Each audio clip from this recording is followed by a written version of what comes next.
I believe everyone should check their emails right now, I said calmly, my voice cutting through the shocked silence that had fallen over the Wilson family dining room. Thomas, my husband of 8 years, froze mid-sentence, his champagne glass hovering awkwardly in the air. His sister Megan's perfectly manicured hand clutched her pearls, while his brother Jason exchanged worried glances with his wife. My mother-in-law Diane looked at me with the same dismissive expression she'd worn when directing me to stand aside during the family Christmas photo yesterday, the one that would accompany their annual holiday newsletter to Portland's elite social circle. "What emails, Rebecca?" she asked, ice in her voice. My father-in-law Richard, patriarch of the Wilson real estate empire and architect of my systematic exclusion from the family, reached for his phone with obvious reluctance. "This is hardly the time for whatever this is," he said, gesturing to the elaborate table set for the reading of his parents' will. "The lawyer will be here any minute." "Actually," I replied with a small smile, "I think this is exactly the right time. After all, we're here to discuss inheritance and family legacies. I've just shared some relevant documentation you might want to review first." Around the table, phones began to chime as my email arrived. One by one, the Wilson family members glanced at their screens, their expressions morphing from irritation to disbelief. Thomas turned to me, his face draining of color. "Becky, what have you done?" "Nothing compared to what you and your family have done, Tom," I said quietly. "I'm just making sure everyone has all the facts before we proceed." The doorbell rang, signaling the arrival of Mr. Harrison, the family attorney. No one moved to answer it. All eyes fixed on their phones as they scrolled through my meticulously compiled evidence. "I'll get it," I offered, standing up. After all, I'm particularly invested in today's proceedings. Before we jump back in, tell us where you're tuning in from, and if this story touches you, make sure you're subscribed, because tomorrow, I've saved something extra special for you. I'm Rebecca Mitchell Wilson, though everyone calls me Becky. At 34 years old, I found myself living what appeared to be a charmed life, married to Thomas Wilson, whose family owned Wilson Development Group, one of Portland's most successful real estate companies. I had a thriving career as an estate planning attorney at Cascade Consulting Group, a beautiful craftsman home in the West Hills, and what I thought was a loving marriage. Tom and I met at a charity auction 6 years before all of this unraveled. I was there representing my firm, which had donated legal services. He was attending as the Wilson family representative, continuing their tradition of public philanthropy. We connected over auction paddles and shared laughter about the outrageous prices people were willing to pay for weekend getaways. Our courtship was a whirlwind. Dinners at Portland's finest restaurants, weekend trips to wineries in the Willamette Valley, and his unwavering interest in my work, which surprised me. Most people's eyes glazed over when I talked about estate planning, but Tom asked thoughtful questions about trust structures and inheritance laws. "You're different from other attorneys I've met," he told me one evening as we strolled along the Willamette River. "You actually care about protecting family legacies, not just billable hours." When he proposed 6 months later at Vista House overlooking the Columbia River Gorge, I said yes without hesitation. The warning signs were there from the beginning, but love has a way of blurring red flags into mere background noise. Our wedding was the first battleground. Diane Wilson arrived at our first planning meeting with a binder containing her vision for the Wilson family wedding. When I mentioned we'd already reserved a small venue on Sauvie Island, she laughed as if I'd told a charming joke. "Oh, darling, that won't do. The Wilsons have always married at Grace Episcopal, followed by a reception at the Arlington Club. We have a reputation to maintain." Tom squeezed my hand under the table.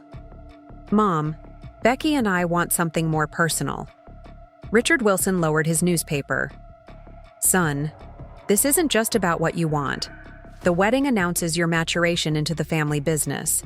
The governor will be there, as well as most of our major investors." In the end, we compromised. Their church, our reception venue. It was the first of many compromises that, looking back, always seemed to bend toward the Wilson family's preferences. The real troubles began when I declined to join the family, business after our honeymoon. I had worked hard for my position at Cascade Consulting, specializing in complex estate planning for families with significant assets.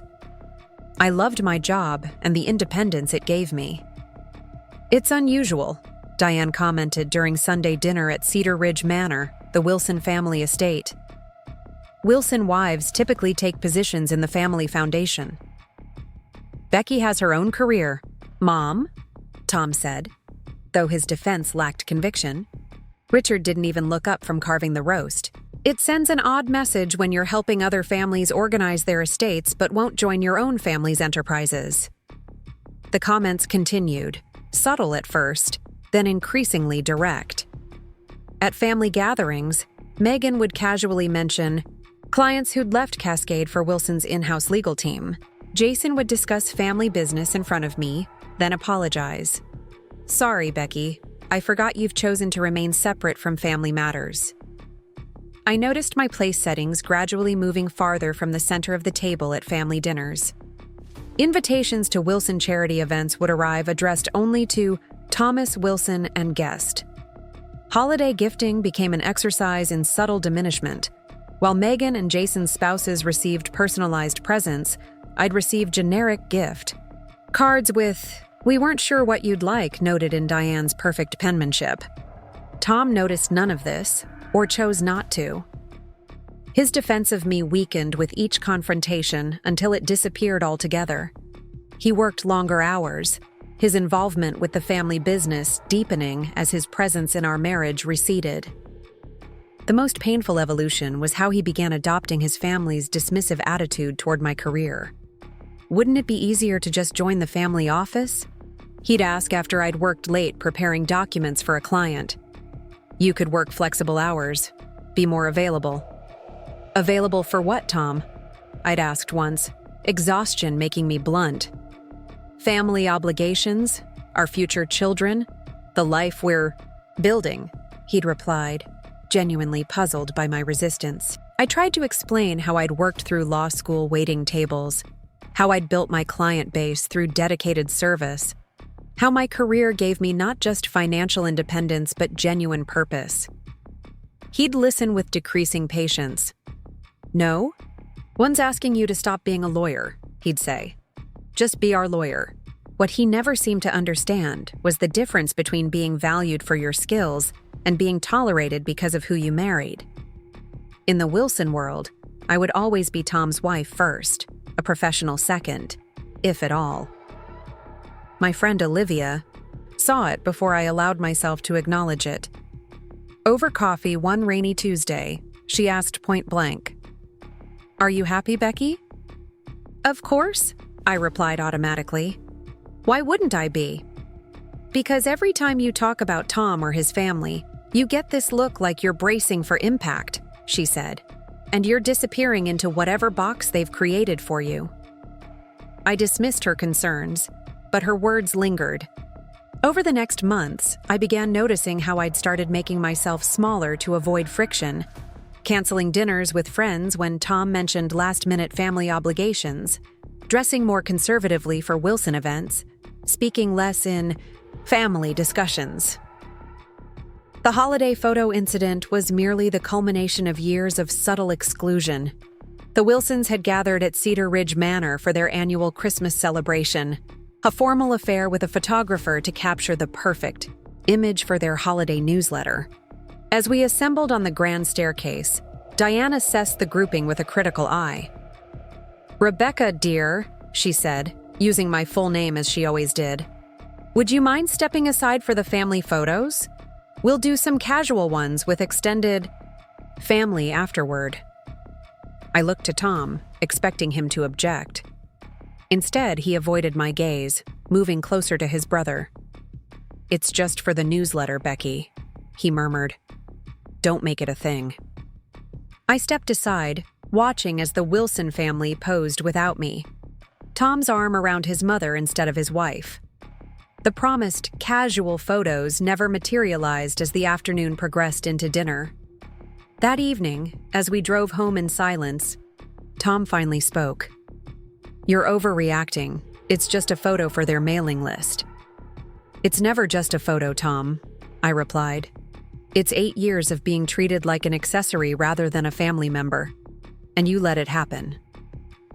"My grandfather is dying," he said, changing the subject. "The will reading is next week. I need you to be there and not create drama over perceived slights." "Perceived?" I repeated. But he had already turned away, ending the conversation. What Tom didn't know, what none of the Wilsons knew, was that Walter Wilson, Tom's grandfather, and founder of Wilson Development Group, had become my client 3 months earlier. The professional approach. Walter Wilson had called my office himself, requesting a private consultation. At 87, he was still sharp-minded, if physically frail. I'd met him at various family functions, but had never spoken with him at length. Preparing and narrating this story took us a lot of time, so if you are enjoying it, subscribe to our channel. It means a lot to us. Now back to the story. His assistant brought him to my office rather than having me visit the estate, which struck me as deliberate. "You're probably wondering why I've come to you instead of using the family attorneys," he said once we were alone. His voice was thin, but determined.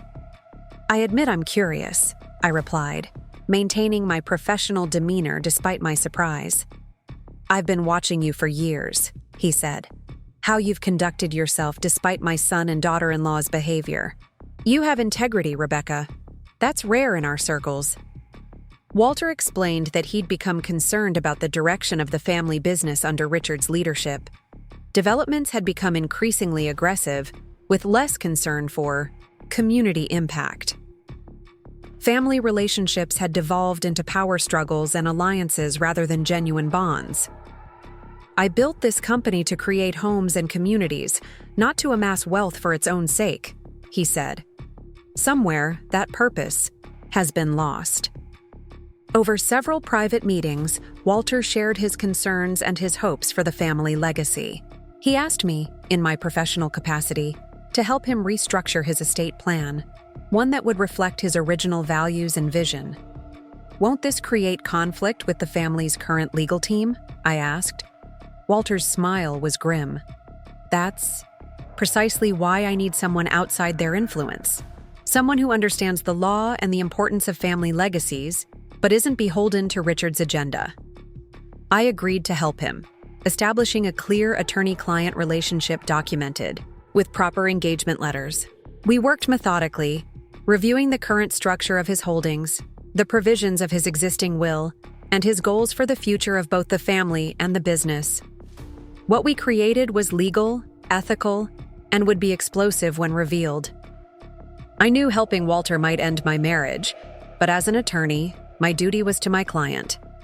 As a person who had been systematically marginalized by the Wilson family, I also found a certain symmetry in the situation. I didn't tell Tom about any of this. Attorney-client privilege gave me the perfect shield for my frequent meetings with Walter, which I scheduled during business hours and documented meticulously. Tom, absorbed in family business matters, never questioned my busy schedule. Walter passed away peacefully 2 weeks before Christmas. At the funeral, I maintained my role as the supportive, peripheral spouse, even as I carried the knowledge of what would unfold at the will reading. Richard and Diane had already begun making pronouncements about the future of the company, assuming the inheritance would flow according to their expectations. In the days leading up to the will reading, I gathered additional documentation that I knew would be relevant once Walter's will was revealed. I didn't do this out of malice, but out of professional thoroughness and a desire to ensure Walter's wishes were honored despite the inevitable resistance. The night before the will reading, I prepared individual emails for each family member, containing only the information relevant to them, with a master copy to myself that contained everything. I scheduled them to deliver precisely at noon, the next day, the time the family would be gathered but before Mr. Harrison would begin the formal proceedings. As I worked, Tom came into my home office. "What are you working on so intently?" he asked, placing a hand on my shoulder. "Just preparing for tomorrow," I answered truthfully. "I know my family can be difficult," he said, surprising me with this rare acknowledgement. "But they mean well. After tomorrow, once grandfather's estate is settled, things will get easier." I looked up at him, wondering if he actually believed that or was trying to convince himself. "Things will certainly be different after tomorrow," I agreed. The relationship between Tom and me had begun like something out of a storybook. We met on a rainy evening at Powell's Books, both reaching for the same dog-eared copy of the Architect's Handbook, him for his family's development business, me for research on a client's estate that included historical properties. Our hands touched briefly, and that small contact sparked a conversation that continued over coffee at the adjoining cafe, then dinner, then months of courtship that felt effortless and right. Tom Wilson was, on paper, far above my social station. His family had built half of Portland's skyline through Wilson Development Group, their name adorning plaques on parks and buildings throughout the city. Meanwhile, I had put myself through law school with student loans and determination, building my practice in estate planning through word of mouth and genuine care for my clients' legacies. "You're different," Tom told me during those early days, tracing his finger along my palm as we sat beneath the cherry blossoms at the Japanese garden. "Everyone in my world is calculating, always positioning. You just are." I believed him, then believed in the sincerity of his admiration for my straightforward approach to life. When he proposed after a year of dating, presenting me with his grandmother's emerald ring rather than purchasing some new ostentatious diamond, I saw it as further evidence of his desire to build something authentic with me, apart from his family's wealth and influence. The Wilsons' reaction to our engagement was my first glimpse of what lay ahead. Richard and Diane hosted a dinner at Cedar Ridge Manor, the family estate nestled in the West Hills with its sweeping views of the city and Mount Hood. The house itself was a monument to old Portland money, all dark wood, oriental rugs, and oil paintings of stern-faced Wilson patriarchs. "So, Rebecca," Diane said over the appetizer, a pâté I was too nervous to taste, "Thomas tells us you work in probate law, is it?" "Estate planning," I corrected gently. "I help families preserve their legacies and navigate intergenerational wealth transfers." Richard nodded, his silver eyebrows raising slightly. "Useful expertise for someone marrying into our family." The comment hung in the air, its implication clear. What a convenient coincidence that someone of my background had managed to secure a Wilson heir. Tom squeezed my knee under the table, but said nothing to counter his father's insinuation. "Actually," I replied, maintaining eye contact with Richard, "my firm has a strict policy against handling the estates of family members. It creates potential conflicts of interest." "Admirable," Richard said, in a tone suggesting the opposite. "Though I imagine exceptions could be made for the right situation." Tom finally interjected, "Becky's one of the most respected estate attorneys in Portland. The Donahue family specifically requested her for their foundation restructuring last year." I shot him a grateful look, which faded as his mother replied, "The Donahues? Aren't they new money from that tech company? How interesting." That evening set the pattern for the next 8 years. Every accomplishment of mine was diminished. Every boundary I set was treated as an affront to family unity. Every attempt to maintain my professional identity separate from my marriage was viewed as a rejection of the Wilson legacy. The wedding was a battleground I largely surrendered. Diane's vision of a society event at the Arlington Club prevailed over my desire for something intimate and meaningful. I won only small concessions, my choice of music for the ceremony, a specific local baker for the cake instead of the French, patisserie Diane preferred, permission to write our own vows rather than use the traditional ones the Wilsons had repeated for generations. Tom and I honeymooned in New Zealand, 2 glorious weeks of hiking, stargazing and reconnecting away from his family's influence. We returned to our newly purchased Craftsman home in Irvington, which I had insisted on finding and buying ourselves. Rather than accepting Richard's offer of a Wilson development property at a family discount, "It's important we build our own life," I had explained to Tom. "Your family's generosity is wonderful, but we need space to define ourselves." He had agreed then, even seeming proud of my independence. "That's why I love you," he'd said. "You keep me grounded." The first fissures in our foundation appeared gradually. Tom began working longer hours at Wilson Development, where he headed the marketing department. Family dinners at Cedar Ridge became weekly obligations rather than occasional visits. Richard would raise business matters that clearly had been discussed earlier, excluding me from context while pulling Tom deeper into family concerns. "Sorry, Becky," Richard would say with practiced regret. "I forget you're not involved in the day-to-day operations. Tom, where did we land on the downtown Riverside project?" Tom rarely noticed these subtle exclusions, and when I pointed them out later, he'd dismiss my concerns. "That's just how Dad talks. He doesn't mean anything by it." But it wasn't just Richard. Megan, Tom's younger sister, would organize Wilson sibling gatherings that somehow never included spouses, except for Jason's wife Amanda, who worked as an interior designer for Wilson Development Properties. The Wilson family Christmas card featured photos where I was positioned at the periphery, easily cropped out for certain versions sent to business associates and family friends. My career became another point of tension. As my reputation grew, in Portland's legal community, I was invited to speak at conferences, serve on nonprofit boards, and contribute to publications on estate planning innovations. The time these commitments required became a source of resentment for Tom, who was facing increased demands from his family business.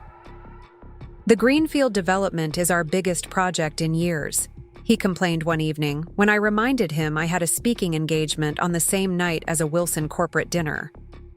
"Everyone will be there. How do you think it looks when my own wife doesn't show up?" "I've had this keynote on my calendar for 6 months, Tom," I replied, trying to keep frustration from my voice. "Your mother only sent this dinner invitation last week." "Because the mayor confirmed late," he countered. "This is important, Becky. My family needs me there, which means they need us there. And the Oregon Estate Planning Association needs me at their annual conference," I said. "My career matters too." His expression softened momentarily. "Of course it does. I just wish—" He trailed off. "Wish what?" "That sometimes you'd prioritize being a Wilson over being Rebecca Mitchell, attorney at law."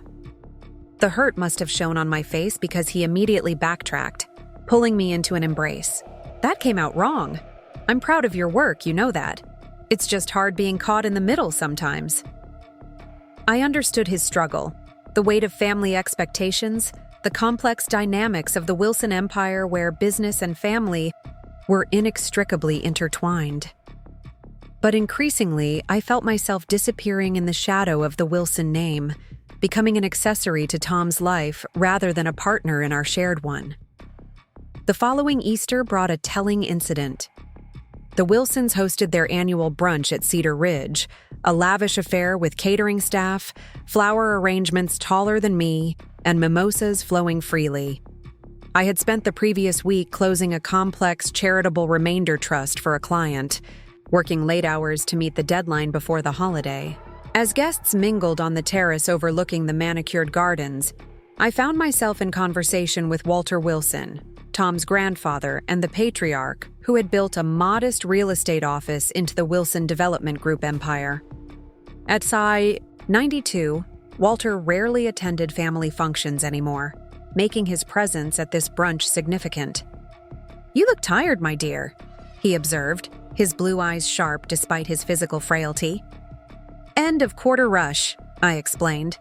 "A client needed their estate plan completed before the tax filing." He nodded approvingly.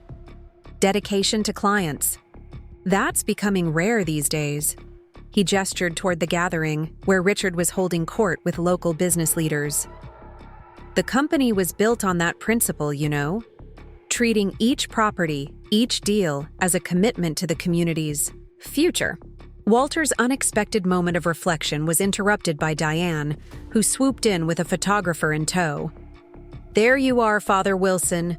We're gathering for family photos while the light is perfect." Walter allowed himself to be escorted to the garden steps where the family was assembling. I moved to join them, but Diane's hand on my arm stopped me. "Would you mind terribly taking one with just the direct line first?" she asked, her smile not reaching her eyes. "Multi-generational.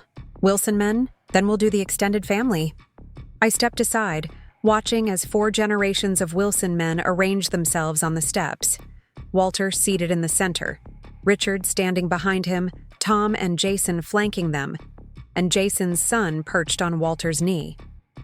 The photographer took several shots, then Diane and Megan joined the grouping. Amanda, Jason's wife, was called over next. I waited for my turn, but it never came. The family moved seamlessly from one combination to another, each time Diane orchestrating who should stand where. Not once did she gesture for me to join. Eventually, the photographer began packing his equipment. "Oh, weren't we doing one with everyone?" I asked, trying to keep my voice light. "We have so many combinations already," Diane replied. "Besides, you're wearing blue, and we have a palette of spring greens and neutrals going. It would throw off the whole aesthetic for the Easter newsletter." I looked down at my cornflower blue dress. One Tom had chosen himself as a birthday gift. When I met his eyes over his mother's shoulder, he offered an apologetic shrug, but nothing more. That evening, as we drove home in silence, Tom finally spoke. "You're upset about the photos." "Wouldn't you be?" I asked. "Your family systematically excluded me from every combination. Mom's just particular about aesthetics for the formal shots. You know how she gets about the newsletter." "This isn't about a color palette, Tom. This is about your mother making it clear I'm not really considered family after 7 years of marriage." He sighed, keeping his eyes on the road. "You're overreacting. It's just photos." "It's never just photos," I replied quietly. "It's a pattern of making me feel unwelcome, unseen, and you never stand up for me." "What exactly am I supposed to do? Create a scene at every family gathering? They're my family, Becky." "And what am I?" I asked, the question hanging between us like a fog. He reached for my hand, his voice softening. "You're my wife, and I love you. But can't you try a little harder to fit in? Maybe join the Wilson Family Foundation board like Mom suggested? Or come to the corporate retreats instead of scheduling client meetings those weekends?" Each suggestion felt like another small erasure of my identity. "I've built a career I'm proud of, Tom. Why is it always me who has to change, to accommodate? To fit in? Why can't your family accept me as I am?" "They would if you gave them more of a chance," he insisted. "Sometimes I think you keep your distance deliberately." The accusation stung because it contained a grain of truth. I had withdrawn over the years, protecting myself from the constant small rejections. Each family gathering where I was treated as an afterthought, each holiday where Wilson traditions trumped any I tried to introduce, each conversation that excluded me through insider references had built a wall of self-preservation. 2 weeks after the Easter photo incident, I received an unexpected call from Walter Wilson's personal assistant, Margaret. "Mr. Wilson would like to meet with you privately," she said. "At your office, if possible. He prefers to keep this between the two of you for now." Curiosity overrode caution, and I agreed to the meeting. Walter arrived at my downtown office the following afternoon, leaning heavily on a carved walnut cane, but refusing Margaret's supporting arm as he settled into the chair across from my desk. "Thank you for seeing me, Rebecca," he said, waving. Away Margaret, who retreated to wait in the reception area. "I imagine you're wondering why I've come." "The thought did cross my mind," I admitted. "Is everything all right?" Walter's weathered face crinkled with a smile. That depends entirely on one's perspective. Physically, I'm failing, though don't tell Richard that. He's already measuring the executive office for new furniture. His candor surprised a laugh from me. I'm sure that's not true. You're too kind, but we both know better. Walter tapped, his cane against the floor. I've been watching you, Rebecca, for years now. How you carry yourself in a family that doesn't know what to do with someone they can't control. I felt suddenly exposed, wondering if Tom had shared my frustrations with his grandfather. Mr. Wilson, Walter, please, we're family, regardless of what my daughter-in-law's Christmas photos suggest. The direct reference to my exclusion confirmed he had indeed been observing more than I realized. Walter, I'm not sure what Tom has told you. Thomas hasn't told me anything, he interrupted gently. He doesn't need to. I have eyes. I see how Richard and Diane treat you, and how my grandson fails to intervene. I see a woman of principle being worn down by a family that has forgotten what principles look like. His assessment was so accurate it momentarily robbed me of response. Walter continued, his voice growing more serious. I've come because I need your professional help, Rebecca. Not as Tom's wife, but as an estate planning attorney with a reputation for integrity. I wish to make significant changes to my will and trust arrangements, and I cannot use the family's usual legal team for obvious reasons. I hesitated, professional caution rising. I typically don't handle family members' estates, as I mentioned to Richard when Tom and I first got engaged. It creates potential conflicts. Walter nodded approvingly. Precisely why I've come to you. You maintain boundaries. You don't compromise your professional ethics for convenience or connection. That's exceedingly rare in my experience, especially within the orbit of Wilson money. His forthright acknowledgement of the family's corrupting influence was startling. Still, I needed to be clear. If you're seeking to disinherit family members or make changes that might create discord, I'm seeking to preserve the true legacy of Wilson Development, Walter cut in, suddenly looking every year of his age, and then some. The company was founded on principles of community investment and ethical development. Somewhere along the way, under Richard's leadership, it became about accumulation rather than contribution. He leaned forward, his blue eyes intense despite the papery lids that hung over them. I'm still the majority shareholder, Rebecca. My will determines the future of not just my family's wealth, but the direction of a company that employs hundreds and shapes the literal landscape of this city. I cannot leave that legacy in hands that have forgotten its purpose. The implications of what he was suggesting were enormous. Have you discussed these concerns with Richard or any other family members? Walter's laugh was dry. Discussing principles with Richard is like discussing vegetarianism with a lion, futile and potentially dangerous. Despite myself, I smiled at the analogy. And you believe I can help you with this restructuring? I believe you're the only person who can, he replied simply. Someone with legal expertise who understands estate planning, who recognizes the importance of legacy beyond money, and who isn't afraid of the Wilson family's displeasure. His assessment was flattering, but sobering. Helping Walter would undoubtedly create tremendous conflict with the family, and potentially with Tom. Our marriage was already strained by the ongoing tensions with his parents. This could fracture it beyond repair. I need to think about this, I said finally. And if I were to consider it, we would need to establish clear professional boundaries, document everything meticulously, and have your competence verified by independent physicians to prevent any challenges to the changes. Walter smiled, a hint of his younger self visible in the expression. Spoken like the excellent attorney you are. I wouldn't expect anything less. As he rose to leave, he paused. Whatever you decide, Rebecca, know that at least one Wilson recognizes your value exactly as you are.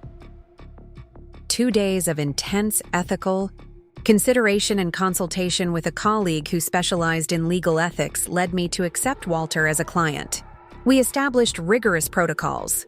All meetings documented with a third-party witness present. Medical evaluations confirming his mental competence scheduled regularly. And everything handled with complete transparency from my end, though with strict confidentiality as is required for any client. What Walter wanted was both simple and revolutionary. He wished to restructure his holdings so that upon his death, control of Wilson Development would not pass entirely to Richard as expected. Instead, a significant portion would be placed in a trust dedicated to affordable housing initiatives and community development projects. Family members would receive generous personal inheritances, but the company's direction would be guided by a board that included community representatives alongside family members. Richard has lost sight of why I built this company, Walter explained during our third meeting. It wasn't to create a dynasty or accumulate wealth for its own sake. It was to build communities where people could thrive, to shape Portland's growth in ways that preserved its character while allowing it to evolve. Over the course of several months, meeting in my office or occasionally at a private room in his club when his health permitted, we crafted a new estate plan that honored Walter's original vision while providing for his family's financial security.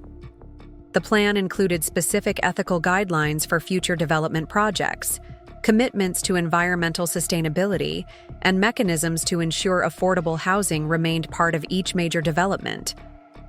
I never mentioned these meetings to Tom. This wasn't a personal secret, but professional confidentiality, though the distinction felt increasingly thin as the documents took shape. Walter's new plan would send shockwaves through the family, and my role in creating it would be seen as a betrayal rather than professional service. The ethical strain wore on me, as did the continuing patterns of exclusion from the Wilson family.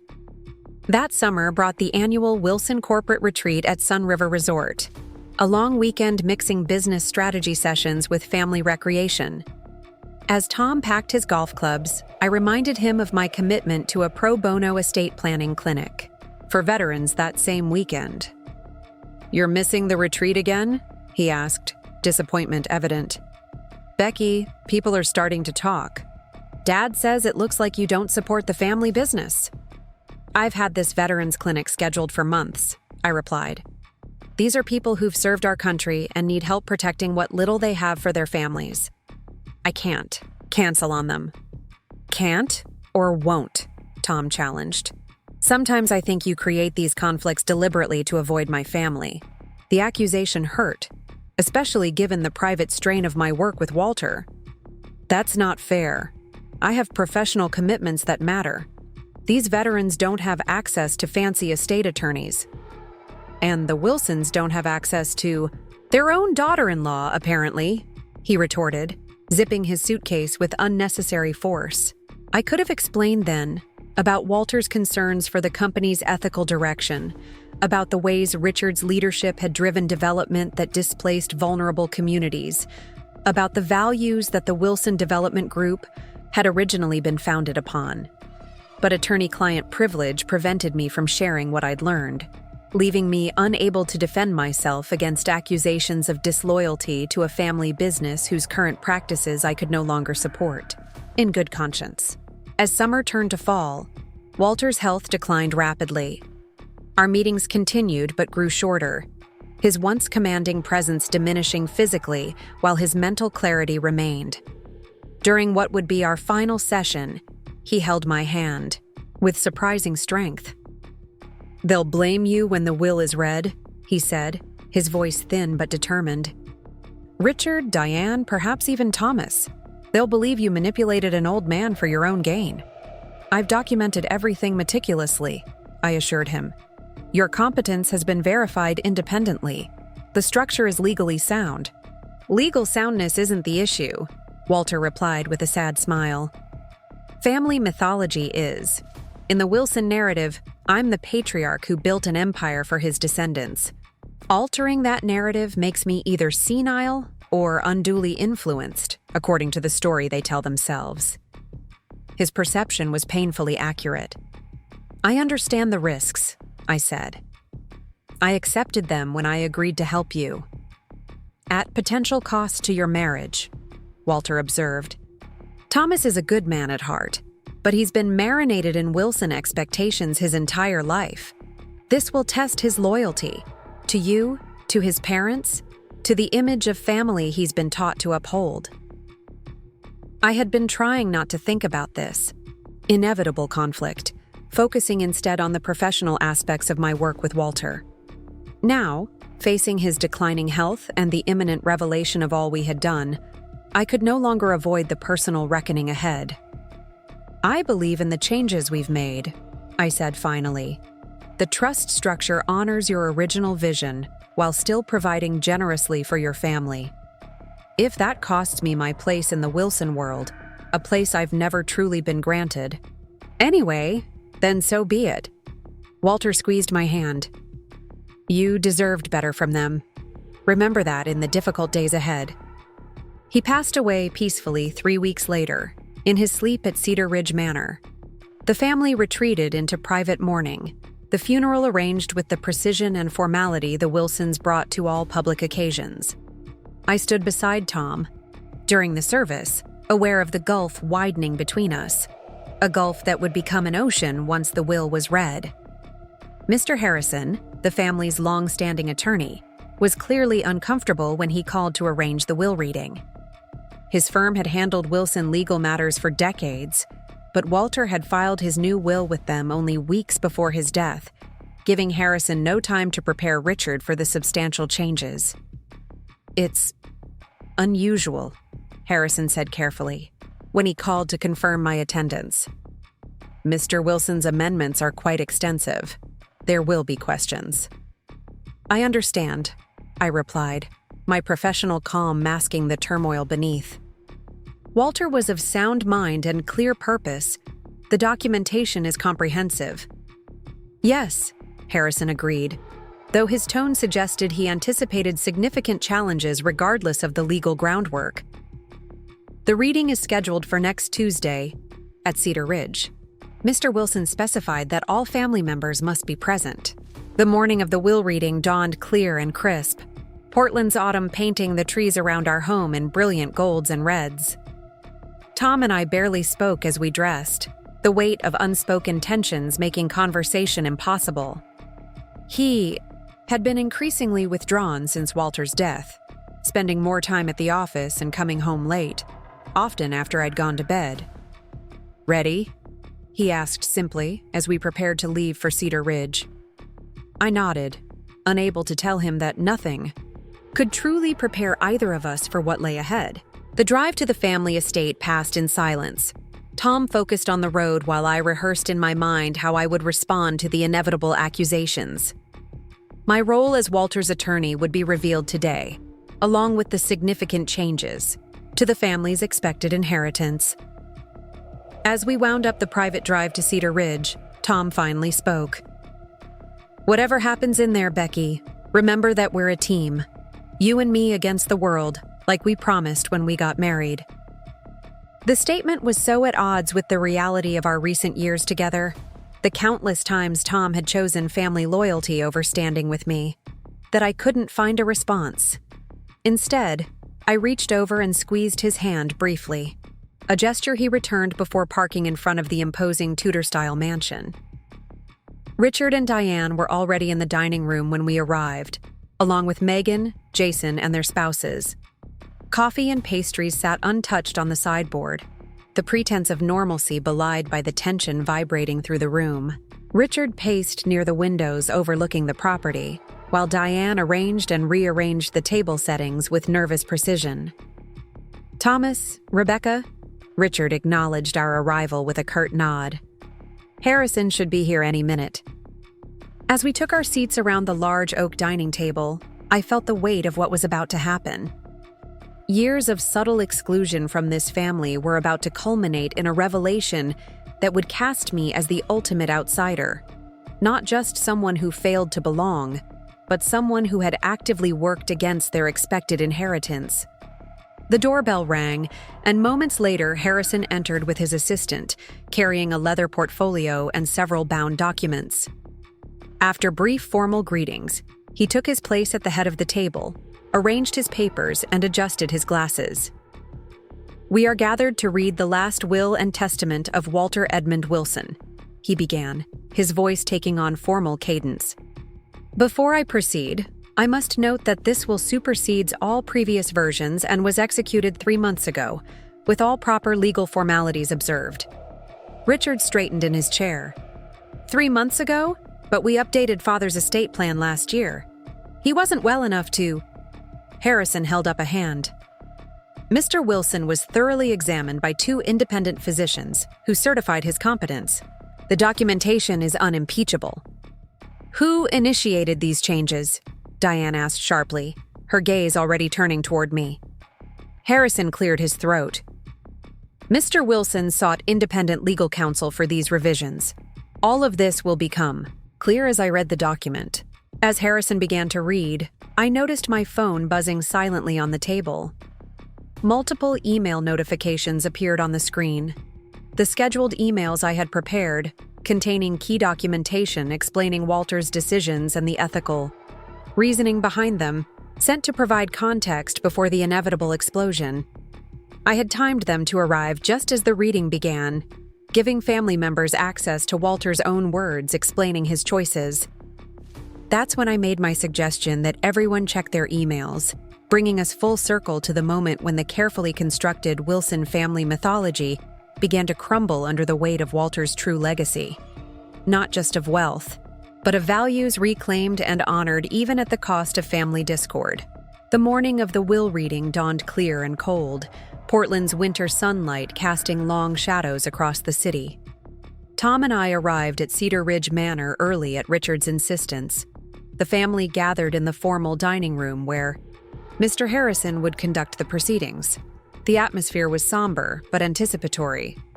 Richard had already begun speaking of the company's future direction. Diane was discussing which of Walter's art pieces would look best in various family homes. Megan and Jason were subdued, aware their portions would be smaller but still substantial. "Before we begin," Richard announced as family members took their seats, "I want to acknowledge my father's legacy and my commitment to carrying it forward. Wilson Development will continue to grow under my stewardship, expanding on the foundation he built." This premature victory speech was interrupted by the synchronized chiming of phones around the table as my scheduled emails arrived. That's when I made my announcement about checking their emails, bringing us back to where our story began. As Mr. Harrison entered the dining room, the Wilson family was in disarray. Richard's face had flushed deep red as he scrolled through the documents I'd sent. Copies of Walter's previous will showing what they had expected to inherit, alongside documentation of questionable business decisions made under Richard's leadership that had prompted Walter's concerns. Diane was frantically whispering to Tom, who kept shaking his head in disbelief as he read through his grandfather's handwritten letters explaining his decisions. Letters I had helped Walter write and had witnessed, knowing they would provide important context. Megan and Jason were arguing in harsh whispers, their spouses looking uncomfortable as family secrets spilled across digital screens. What none of them yet understood was that the emails were merely context for what Mr. Harrison was about to read. "Shall we begin?" Mr. Harrison asked, seemingly oblivious to the tension as he arranged his papers. "Harrison," Richard barked, "did you know about these changes to my father's will?" The attorney looked genuinely confused. "I have the most recent will as executed by Mr. Wilson 3 months ago. If you have questions about its contents, I'll be addressing those as I read it. My wife seems to have had private meetings with my father before his death," Tom said, his voice tight with controlled anger, apparently acting as his attorney without informing the family. Mr. Harrison glanced at me with new understanding. "Mrs. Mitchell Wilson is an estate planning attorney, I believe? Your grandfather spoke highly of her professional capabilities."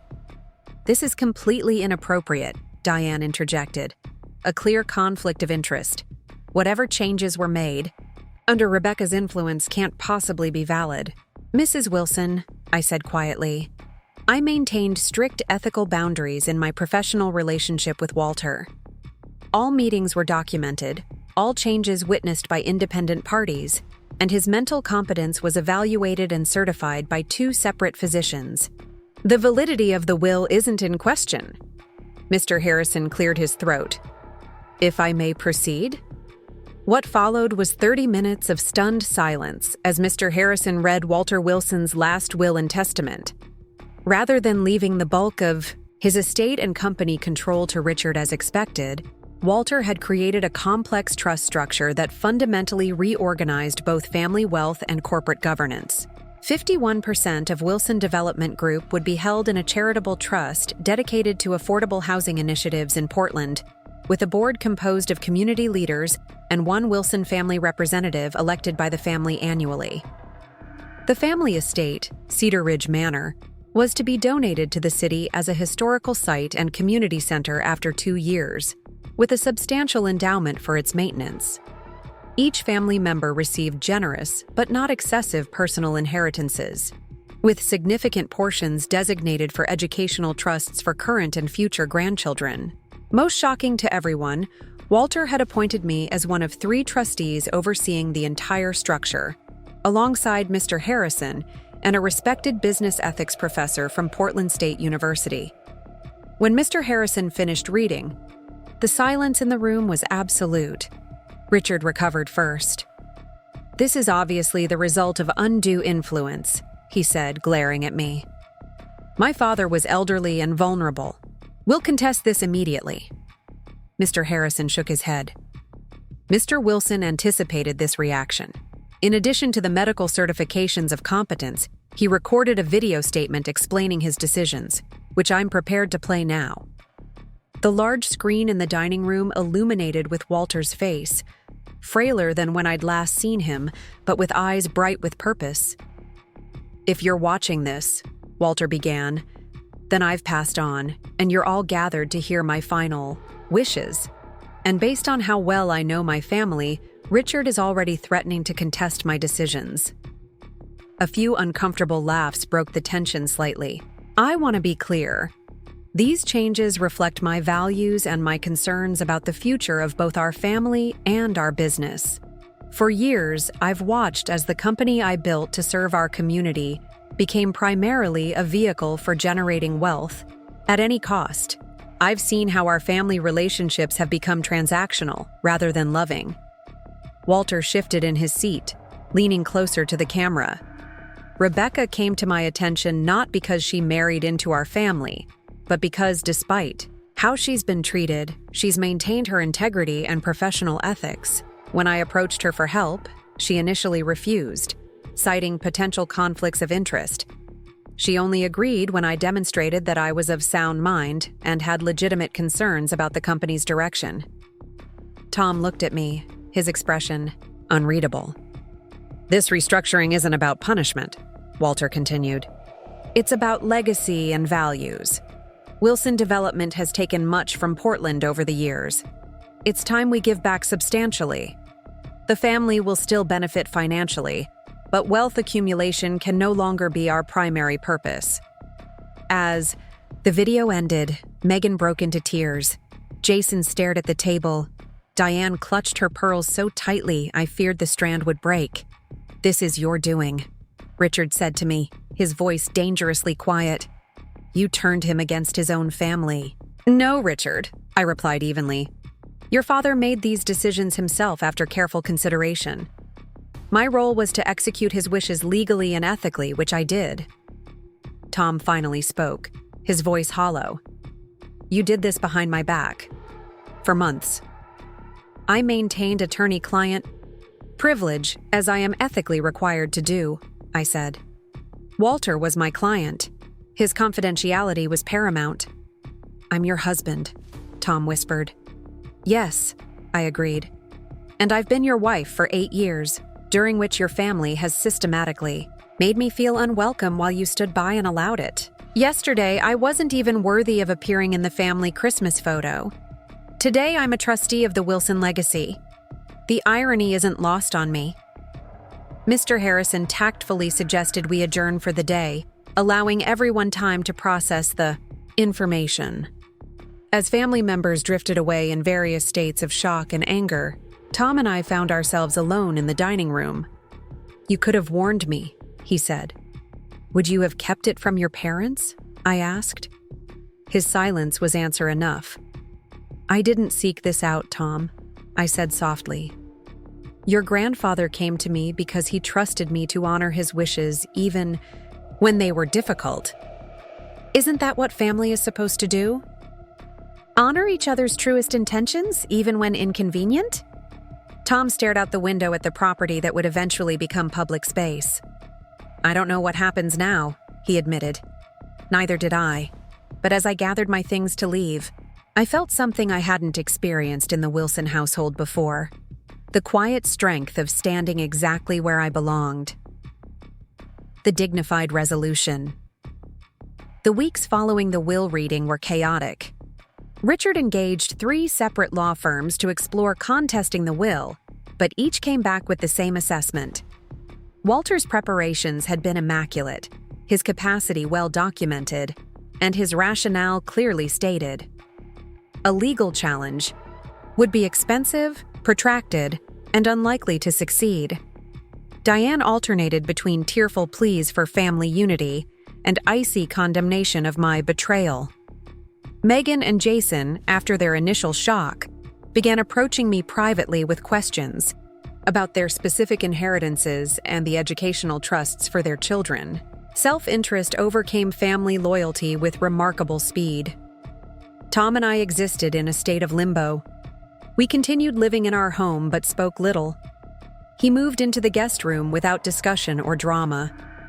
At night, I would hear him pacing, making phone calls, struggling to navigate between family expectations and new realities. I immersed myself in the work of executing Walter's vision. Together with my co-trustees, we began the process of restructuring Wilson Development Group, establishing the charitable trust, and planning for the eventual transition of Cedar Ridge Manor to public use. The company's employees, many of whom had felt increasingly uncomfortable with Richard's aggressive business practices, responded positively to the changes. Community leaders reached out with partnership proposals for the Affordable Housing Initiative. Local press covered the story with surprising nuance, framing it as a visionary act of corporate responsibility rather than a family drama. 6 weeks. After the will reading, Tom came to me one evening as I worked in my home office. "I've been offered a position at Wilson Development," he said, leaning against the doorframe. "Chief Community Impact Officer, overseeing the affordable housing projects." I looked up, surprised. "That's a significant change from marketing." "The board, your board," he said with a faint smile, "thinks my communication skills could be valuable in repositioning the company's relationship with the community. It's not my board, Tom. It's your grandfather's vision being carried forward." He was quiet for a moment. "I've been thinking about that vision, about what grandfather saw in you that he didn't see in the rest of us." "And what's that?" I asked. "The ability to value principles over comfort, to stand alone when necessary." He entered the room fully now, sitting across from me. "I've spent my life trying to please everyone in my family simultaneously. It's exhausting and ultimately impossible." "What do you want, Tom?" I asked directly. "To figure out who I am outside of the Wilson expectations," he answered with surprising candor. "To see if I can contribute something meaningful through this new role. And," he hesitated, "to understand if there's anything left between us worth salvaging." His honesty deserved equal openness from me. "I don't know if our marriage can recover, Tom. You watched your family exclude me for years and did nothing. That created a wound that hasn't healed." "I know," he said, running a hand through his hair. "I've been seeing a therapist. She's helping me understand how I've been complicit in my family's behavior. It's not comfortable work." "No," I agreed. "Growth rarely is." "Would you consider couples counseling?" he asked. "Not with any guarantees." but to see if we can at least understand what happened between us? I considered his request carefully. I can agree to that. Understanding, at minimum, would be valuable for both of us. Over the next several months, significant changes unfolded. Richard and Diane announced they were taking an extended sabbatical abroad, a face-saving exit as Richard stepped down from daily operations at the company. The new management structure began implementing Walter's vision, with community response far more positive than anyone had anticipated. Tom and I attended weekly counseling sessions, excavating the patterns that had undermined our marriage. The process was painful but clarifying. We each confronted uncomfortable truths: my tendency to retreat into professional detachment when emotionally threatened, his pattern of conflict avoidance and deference to family pressure. Whether our marriage would ultimately survive remained uncertain, but the honesty between us was refreshing after years of unspoken resentments and compromises. Spring arrived in Portland, bringing its characteristic renewal. The cherry blossoms along the waterfront burst into pink clouds, and the city emerged from winter's gray embrace. I had taken a sabbatical from Cascade Consulting to focus on the trustee responsibilities, finding unexpected fulfillment in translating Walter's values into concrete initiatives. On a Sunday morning in April, my phone rang with Diane's name on the caller ID.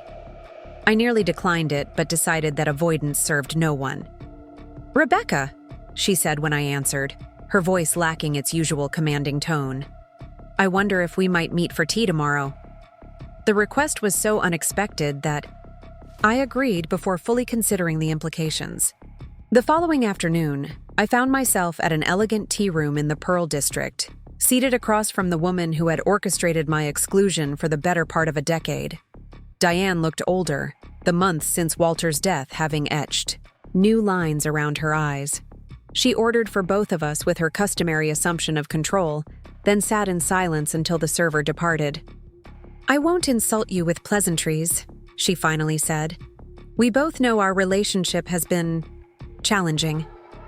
"That's one way to describe it," I replied neutrally. "Richard and I have been doing some difficult reflection during our time away," she continued. "His father's decisions forced us to question many things we've taken for granted." I remained silent, allowing her the space to continue. "I didn't welcome you into our family properly," she said, surprising me with this direct acknowledgement.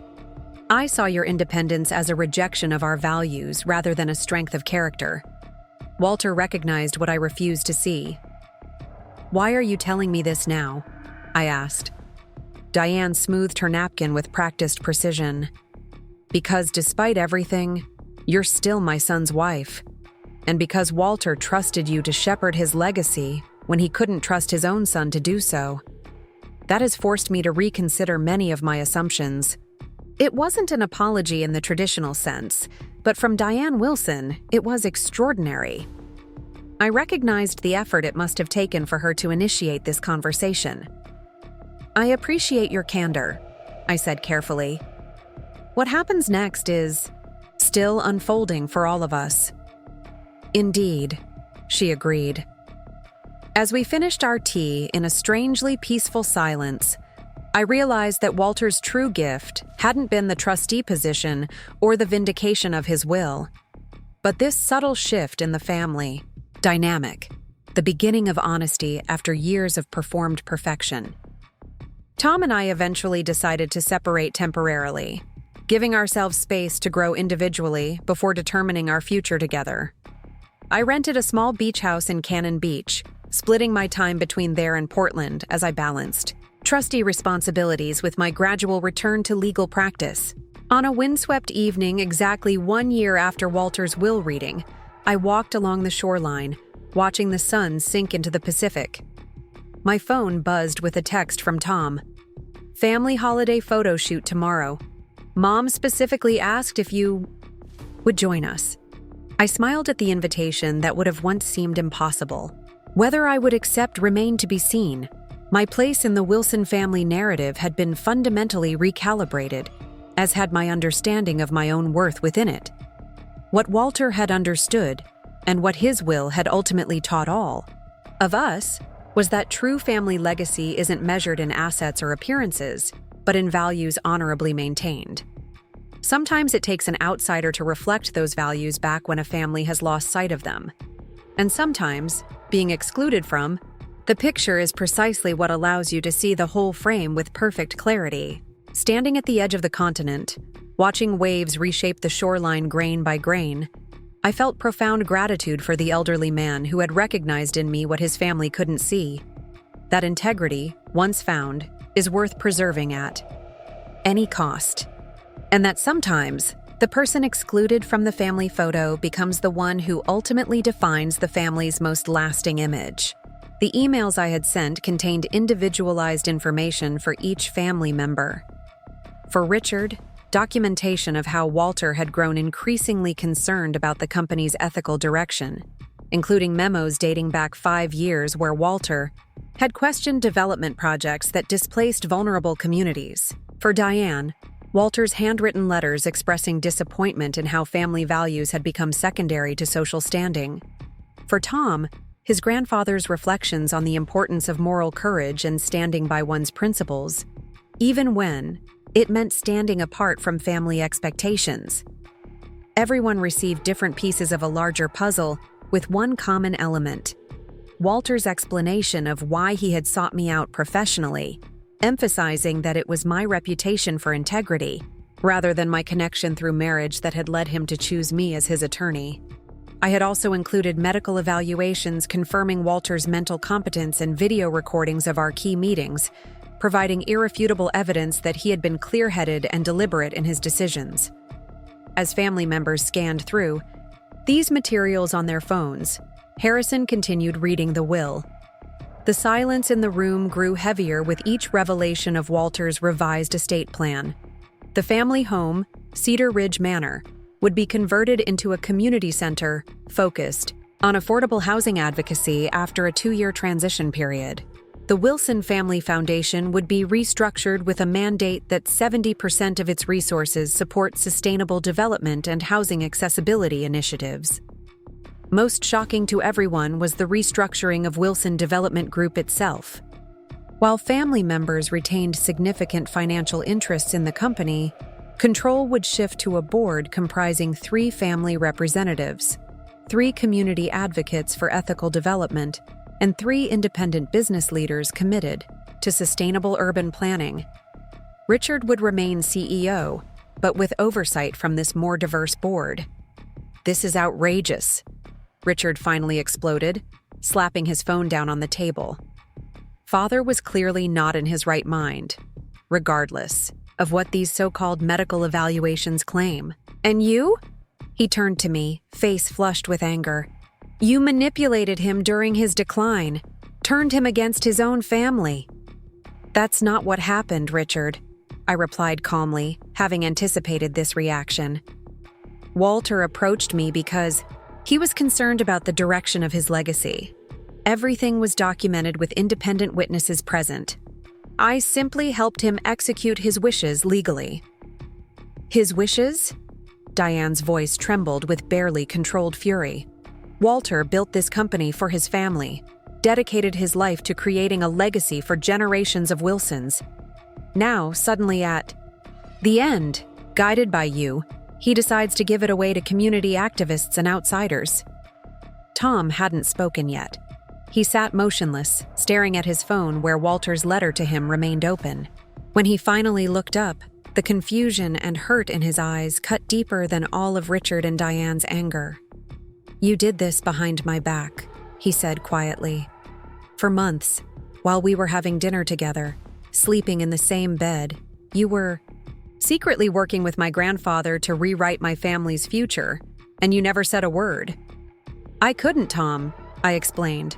"Walter was my client, attorney-client privilege." "Don't hide behind legal ethics," he interrupted, his voice hardening. "This is my family, my inheritance, my life you were rearranging without even a hint of what was coming."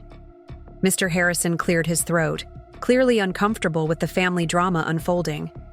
"If I may continue, there are specific provisions Regarding individual inheritances, Richard waved a dismissive hand. We'll be contesting this entire will. Harrison, I expect your firm to begin preparation immediately. Harrison shifted uncomfortably. I'm afraid our firm cannot represent you in contesting the will, Mr. Wilson.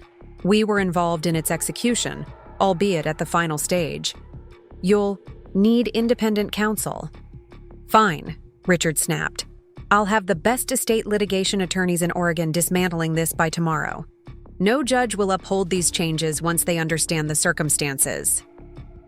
Actually, I spoke up, my professional training taking over. Walter anticipated potential challenges. In addition to the medical evaluations, he recorded video statements, every 2 weeks reaffirming his decisions and explaining his reasoning. He also met with 3 different judges socially during this period, discussing his charitable intentions hypothetically to establish contemporaneous evidence of his clarity of thought. Megan, who had remained silent until now, looked up from her phone. Is this true? She asked, gesturing to her screen. Grandpa believed the Riverside Heights development displaced over 200 lower-income families unnecessarily when alternate plans could have incorporated affordable units? Yes, I confirmed.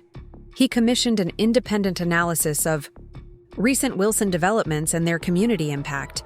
The findings troubled him deeply. Jason leaned forward. And these trust structures he's created, they don't actually reduce our family's wealth? They just redirect how the company operates? That's correct, I explained, grateful for a factual question I could answer clearly. Your personal inheritances remain substantial. What changes is governance and future direction, not financial security. This is all very convenient for you, Diane said coldly. I see you've been named as one of the trustees overseeing this new structure. A paid position, I assume? Standard trustee fees, I acknowledged, though Walter gave me the option to decline compensation entirely, which I intended to do. How selfless, she replied, sarcasm dripping from each word. You've positioned yourself to control our family company while playing the role of ethical crusader. Tom finally spoke again. Did you ever consider telling me about any of this, Becky? Not the confidential details, but at least that you were working with my grandfather on something that would affect our future? The question hit at the heart of the conflict I'd been wrestling with for months. I considered it every day, I admitted. But Walter was adamant about complete confidentiality until the will was read. He was concerned that advance knowledge might lead to pressure on him to reverse his decisions. Pressure from his own family? Richard's voice rose incredulously. We were looking out for his best interests. Were you? I challenged, my professional reserve finally cracking. Walter showed me development proposals he'd objected to that were pushed through anyway, community commitments that were abandoned when they became inconvenient, environmental considerations set aside for higher profit margins. Harrison intervened, his tone formal but firm. Perhaps we should conclude the official reading of the will before continuing these discussions. There are several more specific bequests and instructions. For the next 30 minutes, we sat in tense silence as Harrison detailed the remaining provisions. Personal items distributed among family members, Walter's art collection, his rare books, family photographs and heirlooms. A separate trust, established for educational expenses of all current and future Wilson descendants. Charitable bequests to Portland organizations Walter had supported throughout his life. Through it all, I felt Tom's gaze on me, a mixture of betrayal, confusion, and something else I couldn't quite identify. When Harrison finally closed his portfolio and asked if there were questions about the technical aspects of the will, no one spoke. I've prepared copies for everyone, Harrison said, his assistant distributing bound documents. All the contact information for the various trustees and administrators is included. While I understand this may not be what the family expected, I am obligated to carry out Mr. Wilson's clearly expressed intentions. As the meeting concluded, family members drifted out of the dining room in various states of shock and anger. Richard immediately retreated to his study, phone in hand, presumably to contact litigation attorneys. Diane followed, her posture rigid with controlled fury. Megan and Jason lingered, rereading portions of the will with expressions that had shifted from disbelief to something more contemplative. Tom and I found ourselves alone in the dining room, the weight of unspoken words hanging between us. "I need time to process this," he said finally. "I'll be staying here tonight." "Tom." "Not now, Becky." He cut me off, his voice weary rather than angry. "You've had months to prepare for this moment. I've had 30 minutes. Just give me space." I nodded, gathering my things to leave. As I reached the doorway, I turned back. "For what it's worth, Walter loved you very much. He believed you would understand his choices eventually, even if the initial shock was painful." Tom didn't reply, and I drove home alone to our suddenly empty house, the magnitude of what had happened settling over me like a physical weight. The following days unfolded in a blur of legal maneuvers and family drama. As expected, Richard immediately filed to contest the will, hiring a prestigious Portland firm specializing in estate litigation. Their initial filing suggested undue influence and questioned Walter's mental capacity, despite the extensive documentation we had prepared. I took a leave of absence from my regular practice to focus on defending Walter's wishes. The irony wasn't lost on me.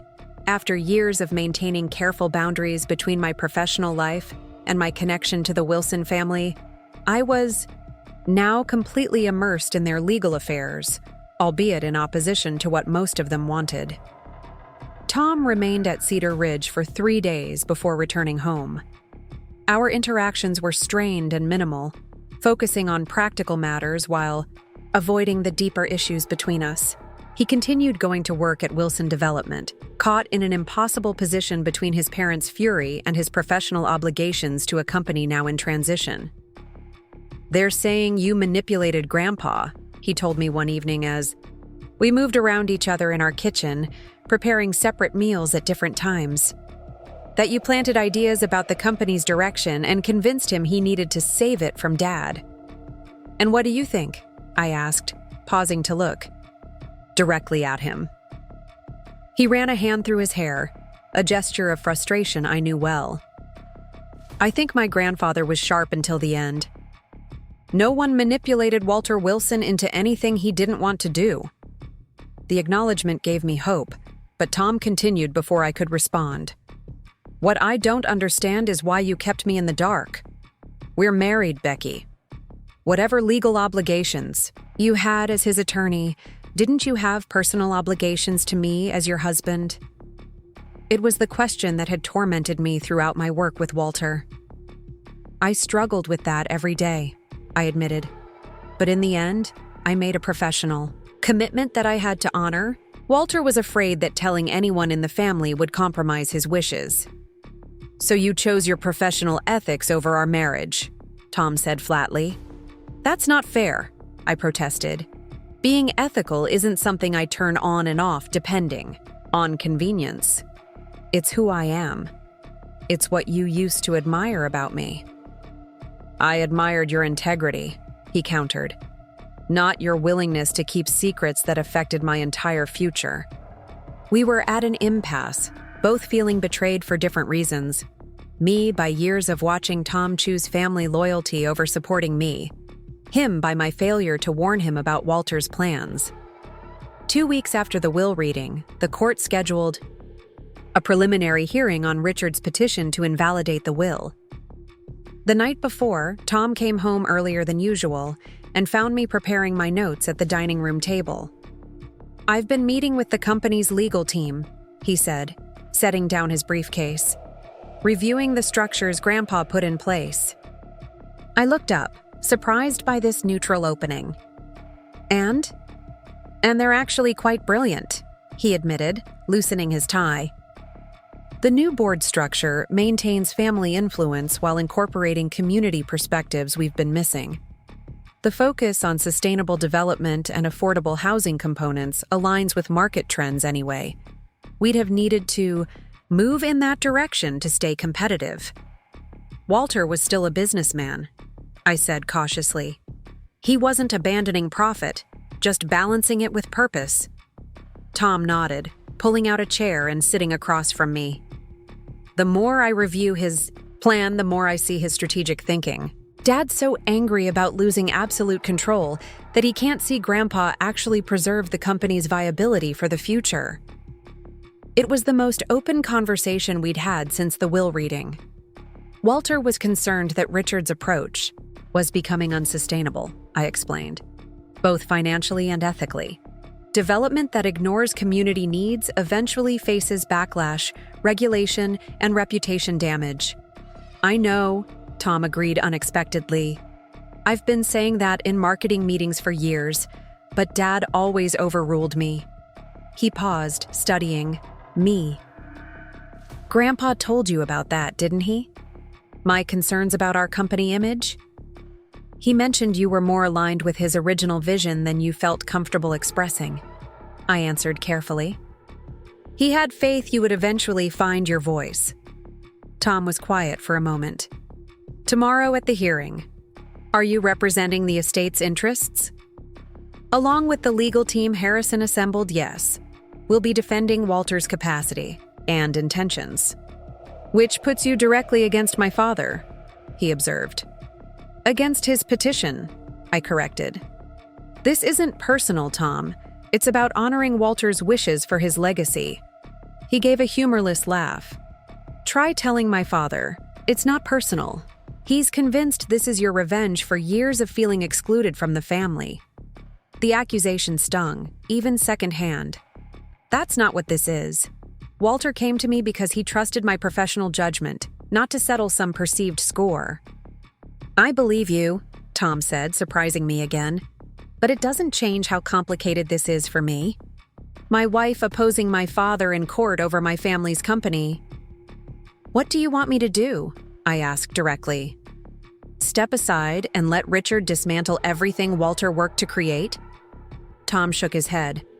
I don't know what I want anymore, except maybe for you to understand what an impossible position this puts me in. The hearing the next day was tense, but ultimately anticlimactic. The judge, reviewing the extensive documentation of Walter's competence and clear intentions, denied Richard's request for an immediate stay on the will's execution. While not dismissing the case entirely, she expressed skepticism about claims of undue influence given the meticulous records we had kept. The court recognizes this is a difficult time for the Wilson family, she concluded. However, based on the evidence presented, Walter Wilson appears to have been of sound mind and clear purpose when making these amendments. The estate administration will proceed as directed in the will, while the court considers the fuller arguments from both sides. Richard's face darkened as the ruling was announced. On our way out of the courthouse, he confronted me in the hallway, Diane at his side. You won't get away with this, he said, voice low but intense. You've wormed your way into our family and now think you can redirect generations of Wilson work toward your social justice agenda. This was Walter's plan, not mine, I replied evenly, aware of other attorneys and courthouse staff within earshot. He approached me because he was concerned about the company's direction. He was 92 years old and grieving his wife, Diane interjected, vulnerable to manipulation from someone with an agenda. Before I could respond, Tom appeared beside me, his presence unexpected. Mom, Dad, this isn't the place, he said firmly. The judge has made her ruling for now. Let's continue this discussion privately. Richard turned his glare to his son. So you're taking her side now? Against your own family? I'm not taking sides, Tom replied, his voice steady. I'm trying to prevent a public scene that serves no one's interests, least of all the company's. The momentary unity between Tom and me dissolved later that day when we received an invitation to a family strategy dinner at Cedar Ridge. Tom assumed we would both attend. I knew my presence would only inflame tensions further. You should go alone, I suggested as he changed clothes for the dinner. They need to speak freely. and my being there will just make that harder. Running away from conflict doesn't solve anything, he countered, buttoning a fresh shirt. If you're going to be involved in the company's future through this trustee role, you'll have to face my family eventually. This isn't about avoiding conflict, I explained. It's about giving them space to process without seeing me as the enemy in the room. Strategic, not cowardly. Tom sighed, checking his watch. Fine. But we can't live like this indefinitely, Becky. Parallel lives, you versus my family, me caught in the middle. Something has to give. After he left, I poured a glass of wine and sat on our back porch, watching the sunset paint Portland's sky in watercolor hues of orange and purple. The weight of the past weeks pressed down on me, the professional victory in court overshadowed by the personal cost of upholding Walter's wishes. I found myself questioning, not for the first time, whether I had made the right choice in accepting Walter as a client. My ethical obligations had been clear, but the human consequences were proving more complicated than I had anticipated. I had preserved Walter's legacy, but potentially at the cost of my marriage and any hope of peace with the Wilson family. My phone rang, displaying Megan's name, the last person I expected to hear from. Tom's sister and I had never been close, her loyalty to Diane ensuring she maintained a polite distance from me at family gatherings. Megan, I answered cautiously. Is everything okay? I'm not at the dinner, she said without preamble. I told them I had a migraine, but really, I couldn't face another strategy session about how to break Grandpa's will. Her candor surprised me. I'm sorry to hear they're still focused on that approach. Dad's obsessed, she confirmed. But that's not why I'm calling. I've been reading through everything. All the documentation you provided, Grandpa's letters, the analysis of our developments. She paused, and I waited, unsure where this was heading. He was right, she finally continued, her voice quieter. About the company's direction, about the neighborhoods we've damaged. I've been the community liaison for the East Portland project, and I've seen the displacement firsthand. It's been bothering me for months, but I didn't feel like I could challenge Dad. Walter noticed your discomfort, I told her. He mentioned you seemed troubled by some of the community feedback. You two discussed me? She asked, sounding surprised. Only in the context of who might be receptive to his concerns within the family, I clarified. He thought you might understand his perspective, given time.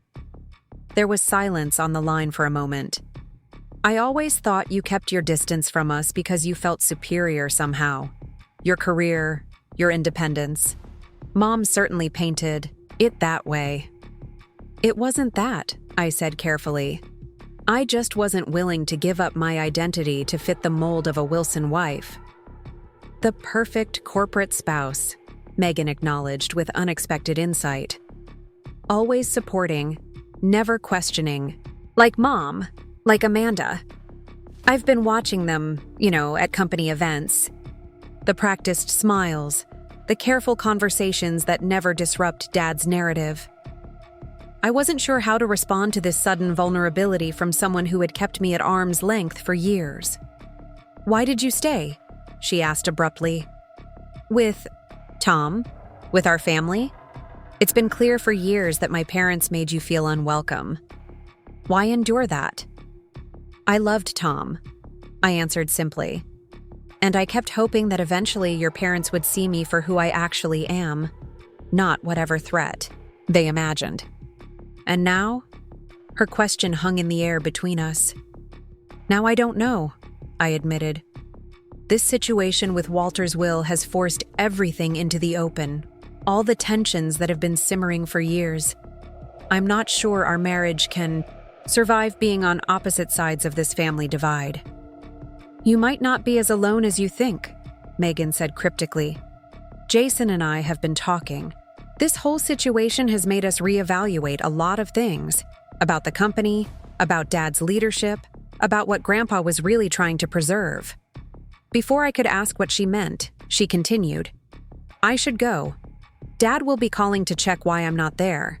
But Becky, thank you for helping Grandpa do what the rest of us didn't have the courage to do." The call ended, leaving me with more questions than answers, but also a glimmer of hope that not every Wilson saw me as the enemy. Tom returned from the dinner, late, his expression grim as he dropped his keys on the kitchen counter. "That bad?" I asked, looking up from my laptop where I'd been reviewing documents for the ongoing case. "Worse," he replied, loosening his tie. "Dad's hired another firm specialized in psychological assessments of elderly clients. He's determined to prove Grandpa was mentally compromised. The documentation we have is extensive," I reminded him. "2 different geriatric psychiatrists evaluated him monthly." "I know," Tom sighed, pouring himself a scotch. "I told him that. Told him he's wasting money and damaging the company's reputation by dragging this through the courts." I closed my laptop, giving him my full attention. "How did that go over?" "About as well as you'd expect," he said with a humorless laugh. "He accused me of betraying the family, suggested you'd manipulated me just like you did Grandpa." "I'm sorry, Tom. I never wanted to put you in this position." He took a long sip of his drink, studying me over the rim of the glass. "The thing is, Becky, part of me understands exactly why Grandpa turned to you. You've always had this moral clarity, this unwillingness to compromise your principles even when it would be easier." It wasn't what I had expected him to say. "While I've always admired that about you," he continued, "it's also made things difficult sometimes. Do you know how hard it is to be married to someone who always knows they're right?" "That's not fair," I protested. "I don't always think I'm right." "But you are always certain about what's ethical," he countered. "Black and white in a world where most of us live in shades of gray. Dad built affordable housing projects in the 90s. Did you know that? Before the market shifted, before investors started demanding higher returns." Walter mentioned that, I acknowledged. He was proud of those early developments. Then the recession hit. We nearly lost everything, and Dad had to make compromises to keep the company afloat, Tom explained. Choices that weren't ideal but seemed necessary at the time. Then those compromises became the new normal. I recognized he was trying to help me understand his father's perspective, but it didn't change the fundamental issues Walter had identified. Emergency compromises are different from a deliberate strategy of prioritizing profit over people, I said gently. Walter watched the company's values erode year by year until he felt he had to intervene. Tom placed his glass down with deliberate care. At dinner tonight, Megan didn't show up. Jason left early. The unified Wilson front is fracturing, and Dad blames you entirely. I'm just the messenger, I said. Walter's the one who made these decisions. But you gave him the means, Tom pointed out. The legal framework, the documentation, the bulletproof case against exactly the kind of challenge Dad is now mounting. I did my job, I said simply. Just as I would for any client who wanted to ensure their wishes were honored. Tom was quiet for a long moment. I've been offered a position, he finally said. Chief Community Relations Officer for the restructured company, working directly with the new board to rebuild relationships with the neighborhoods our developments have impacted. The news surprised me. That's a significant change from marketing. It is, he agreed. It would mean working to implement Grandpa's vision rather than fighting against it. Taking a side, I suppose. What are you going to do? I asked. I don't know yet, he admitted. It would put me at odds with Dad, but aligned with what I actually believe about the company's future. He looked at me directly. What would you do if you were me? It was the first time in years he had explicitly asked for my advice on a family matter. I can't answer that for you, Tom, but I will say that Walter believed you had the potential to bridge between the old Wilson way and his new vision. He saw in you a commitment to both family loyalty and ethical business practices. Tom nodded slowly. I need time to think. This decision affects everything. My relationship with my parents, my role in the company, our marriage. Our marriage? I asked cautiously. If I take this position, work with the new board structure, essentially accept Grandpa's vision, could we find a way forward, you and I, beyond this current conflict? The question held more hope than I had allowed myself to feel in weeks. I think we could try, I answered honestly. If we're finally on the same side, fighting for the same things, maybe we could rebuild what's been damaged. And if I don't take it? If I stand with my father? I took a deep breath, knowing honesty was crucial. Then I think we'd be choosing fundamentally different paths. I can't abandon Walter's legacy now, Tom.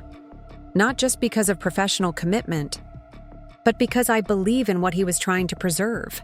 Tom nodded again, his expression unreadable. That's what I thought you'd say. He finished his scotch and set the glass in the sink. I need to make this decision myself, without pressure from either side. I'm going to stay at the company apartment for a few days.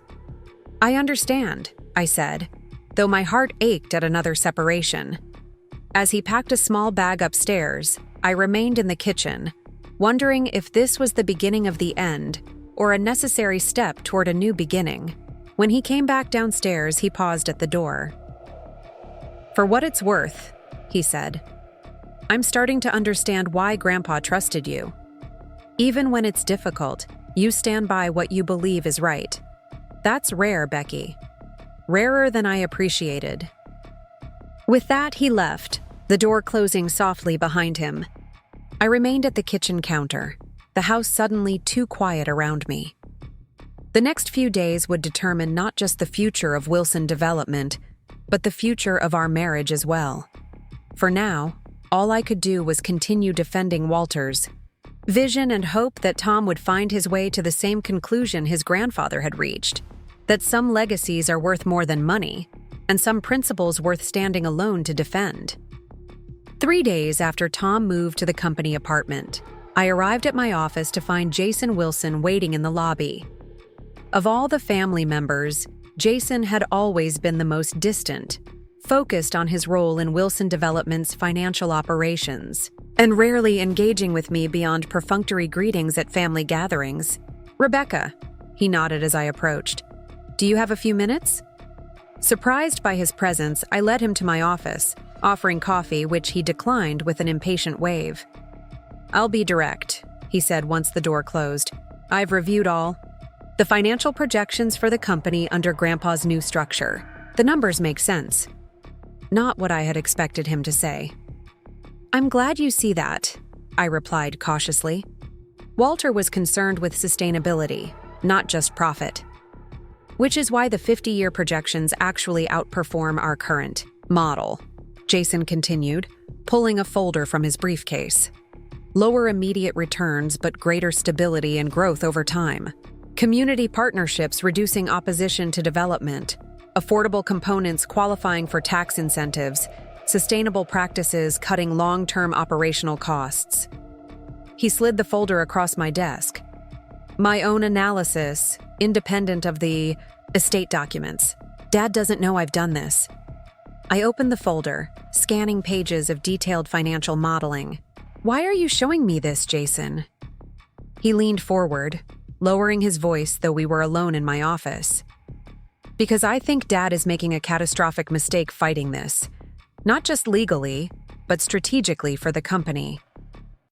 And you're telling me because you're a trustee under Grandpa's new structure. Because I want to know if there's room for negotiation. Ways we can honor Grandpa's vision while still giving Dad a role that respects his decades of leadership. The request surprised me. Walter's plan already keeps Richard as CEO. What more did you have in mind? Jason ran a hand through his hair, a gesture so reminiscent of Tom it made my heart twist. Something that lets him save face. Dad's whole identity is wrapped up in being the unquestioned head of Wilson Development. This new board structure, the community oversight, he sees it as a public repudiation of his leadership. It wasn't intended that way, I explained. Walter wanted evolution, not revolution. A course correction, not a complete overthrow. But that's not how Dad perceives it, Jason pointed out. And as long as he's fighting this, the company remains in limbo. Projects stalled, partnerships uncertain, staff anxious about the future. He had a point. The legal challenges were creating exactly the instability Walter had hoped to avoid. What are you suggesting? A meeting, Jason proposed. You, me, Megan, and Tom, without Dad and Mom present, to discuss possible modifications to the structure that preserve Grandpa's core vision, but might be more palatable to Dad.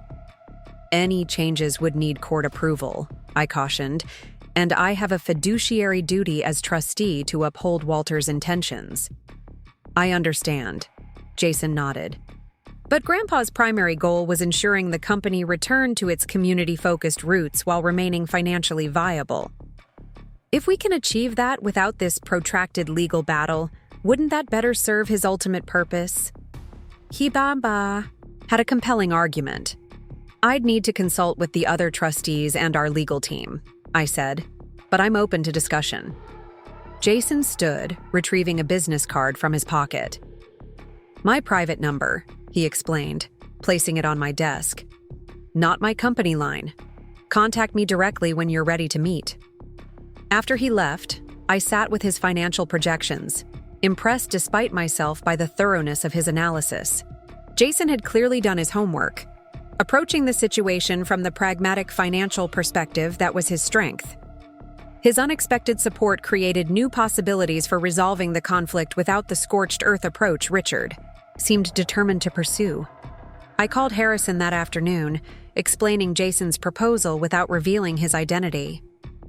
Would modest structural adjustments that preserve the core intent be legally feasible? Potentially, Harrison replied cautiously. If all trustees agree the modifications serve the underlying purpose of the estate plan. We'd need court approval, but judges typically favor settlements that avoid prolonged litigation. With that preliminary legal clearance, I contacted the other trustees, Professor Eleanor Chen from Portland State's Business Ethics Department, and Martin Greenfield, a retired judge who had been Walter's contemporary and friend. Both expressed cautious openness to discussion, with the caveat that Walter's fundamental vision must remain intact. Before reaching out to Jason, I debated whether to contact Tom. We hadn't spoken since he'd moved out, both of us giving the other space to process. This development might provide a way forward, but I hesitated to pressure him while he was still deliberating his own position. My decision was made for me when my phone rang that evening, Tom's name lighting up the screen. I heard Jason came to see you today, he said without preamble when I answered. Word travels fast, I observed. He told me himself, Tom explained. Called me right after leaving your office. He thinks there might be a path forward that doesn't tear the company or our family apart. And what do you think? I asked. Tom was quiet for a moment. I think it's worth exploring. Better than this Cold War we're currently living in. I agree, I said, relief flooding through me at this small alignment. I've already spoken with the other trustees. They're open to discussion as long as the core principles remain intact. What about the meeting Jason proposed? You, me, Jason, and Megan? I think it's a good idea, I admitted. This divide between Richard's position and Walter's vision is helping no one. I'll talk to Jason about setting it up, Tom said. Somewhere. Private, away from the office or Cedar Ridge. Our house? I offered, then immediately wondered if that was too presumptuous given our current separation. That makes sense, Tom agreed to my relief. Neutral ground for Jason and Megan, familiar territory for us. The use of us, small but significant, gave me hope. When were you thinking? Tomorrow evening? The sooner we start talking, the better. I agreed, and we ended the call with an awkwardness that broke my heart. Tentative goodbyes between people who once couldn't wait to share every detail of their days. The following evening arrived with a nervous energy I hadn't felt since my first major client presentation years ago. I prepared our dining room as a makeshift conference space, setting out water, coffee, and the bottle of Willamette Valley Pinot Noir that Megan had complimented at a family dinner years before. Jason arrived first, his BMW pulling into our driveway precisely at 7. He carried a portfolio stuffed with what appeared to be financial documents and looked almost uncomfortable to be entering my home without the buffer of a family gathering. "Rebecca," he nodded as I opened the door. "Thanks for hosting." Megan arrived minutes later, bringing a bakery box that she handed to me with an uncertain smile. "Lemon bars," she explained. "I remembered Tom mentioning they're your favorite." The thoughtful gesture, especially given our historically distant relationship, touched me. "Thank you," I said, genuinely moved. "That was kind of you to remember." Tom arrived last, looking strange as a guest in what had been his home just days before. He carried his own stack of folders and a palpable tension that softened slightly when our eyes met. "Let's get started," he suggested after awkward greetings were exchanged. We gathered around the dining table, an unlikely alliance of Wilson, siblings and the outsider who had inadvertently catalyzed the family's current upheaval. Jason took the lead, presenting his financial analysis first. "The bottom line is that Grandpa's vision is not only ethically sound, but financially strategic," he concluded after walking us through projections. "The development industry is shifting towards sustainability and community integration. We can lead that shift or be dragged into it later." Megan spoke next, sharing community feedback she'd compiled from various Wilson projects over the past decade. "There's a clear pattern of increasing resistance to our developments," she explained. "Local groups are better organized, more vocal, and winning more concessions through protests and legal challenges. Grandpa's approach gets ahead of this trend." Tom presented next, outlining a marketing and public relations strategy that would position Wilson Development as an industry leader in community-centered development. "This isn't just damage control," he emphasized. "It's an opportunity to define the company's next chapter on our terms." Throughout their presentations, I was struck by how thoroughly each sibling had engaged with Walter's vision, approaching it through their particular professional lens rather than rejecting it outright as Richard had done. "This is all compelling," I acknowledged when they finished. "But the practical question remains. How do we bring your father on board?" The siblings exchanged glances. "That's where we need your help," Megan admitted. "Dad sees you as the architect of his humiliation, but you're also the one with the legal authority as trustee to consider modifications." "What exactly are you proposing?" I asked. Jason opened another folder. "A compromise structure. The community-focused. Board remains, but with a leadership council above it consisting of family members. Dad as chairman emeritus, with Tom, Megan, and me as active members. The council would have limited veto power on board decisions, creating a check and balance system." I studied the organizational chart he presented. "This creates additional bureaucracy, but doesn't fundamentally alter the balance of power Walter envisioned." "Exactly." Jason nodded. "It gives Dad a position with prestige and limited authority, while preserving the community voice Grandpa insisted on. The other trustees would need to approve this," I reminded them. "And ultimately, the court." "We understand," Tom said. "But if the Wilson family presents a united front supporting these modifications, that would carry significant weight." "A united front?" I questioned. "Richard seems committed to fighting this to the end." "He is," Megan confirmed, "for now. But if all three of his children present this alternative together, it might penetrate his stubbornness." "And if it doesn't?" I asked. "What then?" The siblings exchanged another glance. "Then we're prepared to support Grandpa's original structure," Tom said quietly.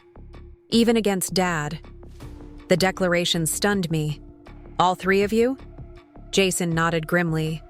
The financial reality is clear. Dad's approach has become unsustainable. Fighting this wastes resources and damages our community standing. And honestly, Megan added, this situation has forced us to confront how dysfunctional some aspects of our family have become. The way you've been treated, Rebecca, it's not right. It's not the family Grandpa tried to build. Her acknowledgement brought unexpected emotion welling up. After years of subtle exclusion, having it recognized by Wilson family members felt like a vindication I hadn't realized I needed. So what's our next step? I asked, refocusing on the practical path forward. We present this compromise to Dad. Together, Tom proposed. All three of us, with you there as trustee to confirm your openness to the modification. Your mother, I asked, knowing Diane's influence over Richard. One battle at a time, Megan sighed. Mom follows Dad's lead on business matters. If we can convince him, she'll fall in line. We spent the next 2 hours refining the proposal, ensuring it preserved Walter's core principles while creating space for Richard to save face. When we finally concluded, a tentative optimism had replaced the tension we'd begun with. As Jason and Megan gathered their things to leave, Megan surprised me with a brief hug. Thank you, she said quietly, for helping Grandpa, and for being willing to find a path forward now. After they left, Tom lingered, helping me clear coffee cups and water glasses. The domestic familiarity of the task highlighted the strangeness of our current limbo. That went better than I expected, he said, loading the dishwasher as if he'd never left. Your siblings surprised me, I admitted. I didn't expect them to break ranks with your father. They've been wrestling with these issues longer than anyone realized, Tom explained. Jason's been concerned about our financial direction for years, but couldn't get Dad to listen. Megan's community work has put her on the front lines of resistance to our developments. And you? I asked carefully. Tom closed the dishwasher, turning to face me. I've been caught in the middle. Believing one thing, saying another to keep peace with Dad, it's exhausting. I know something about that feeling, I said. Being careful what you say, walking on eggshells. He winced at the implied criticism. I haven't been the husband you deserved, he acknowledged. I let my family treat you as an outsider because confronting them was too uncomfortable. The admission was unexpected. Why now? I asked. What's changed? Everything, he said simply. Grandpa's will, your role in creating it, watching my siblings finally stand up for what they believe. It's like a dam breaking, washing away years of pretending. He took a step toward me, hesitant. I'd like to come home, Becky. Not just to the house, but to us. To what we were supposed to be before I let my family come between us. My heart raced at his words, but caution tempered my response. A lot has happened, Tom. We can't just pick up where we left off. I know, he agreed quickly. We'd need to rebuild, but I think what happened tonight is a start. Working together towards something we both believe in, instead of being pulled apart by competing loyalties. He was right, but the wounds of years of feeling secondary couldn't be healed in a single evening of cooperation. Let's take it slowly, I suggested. See if this compromise with your father works out. That would remove a major obstacle between us. Tom nodded, accepting my measured response. I understand, but I want you to know I've made my choice, regardless of how tomorrow goes with Dad. I'm standing with Grandpa's vision, and with you. The declaration washed over me with unexpected power. After years of watching Tom choose family loyalty over supporting me, his commitment to standing beside me now felt monumental. Thank you for that, I said softly. It means more than you know. He leaned forward, kissing my cheek gently before gathering his coat. I'll call you tomorrow after we talk to Dad, he promised. With good news, I hope.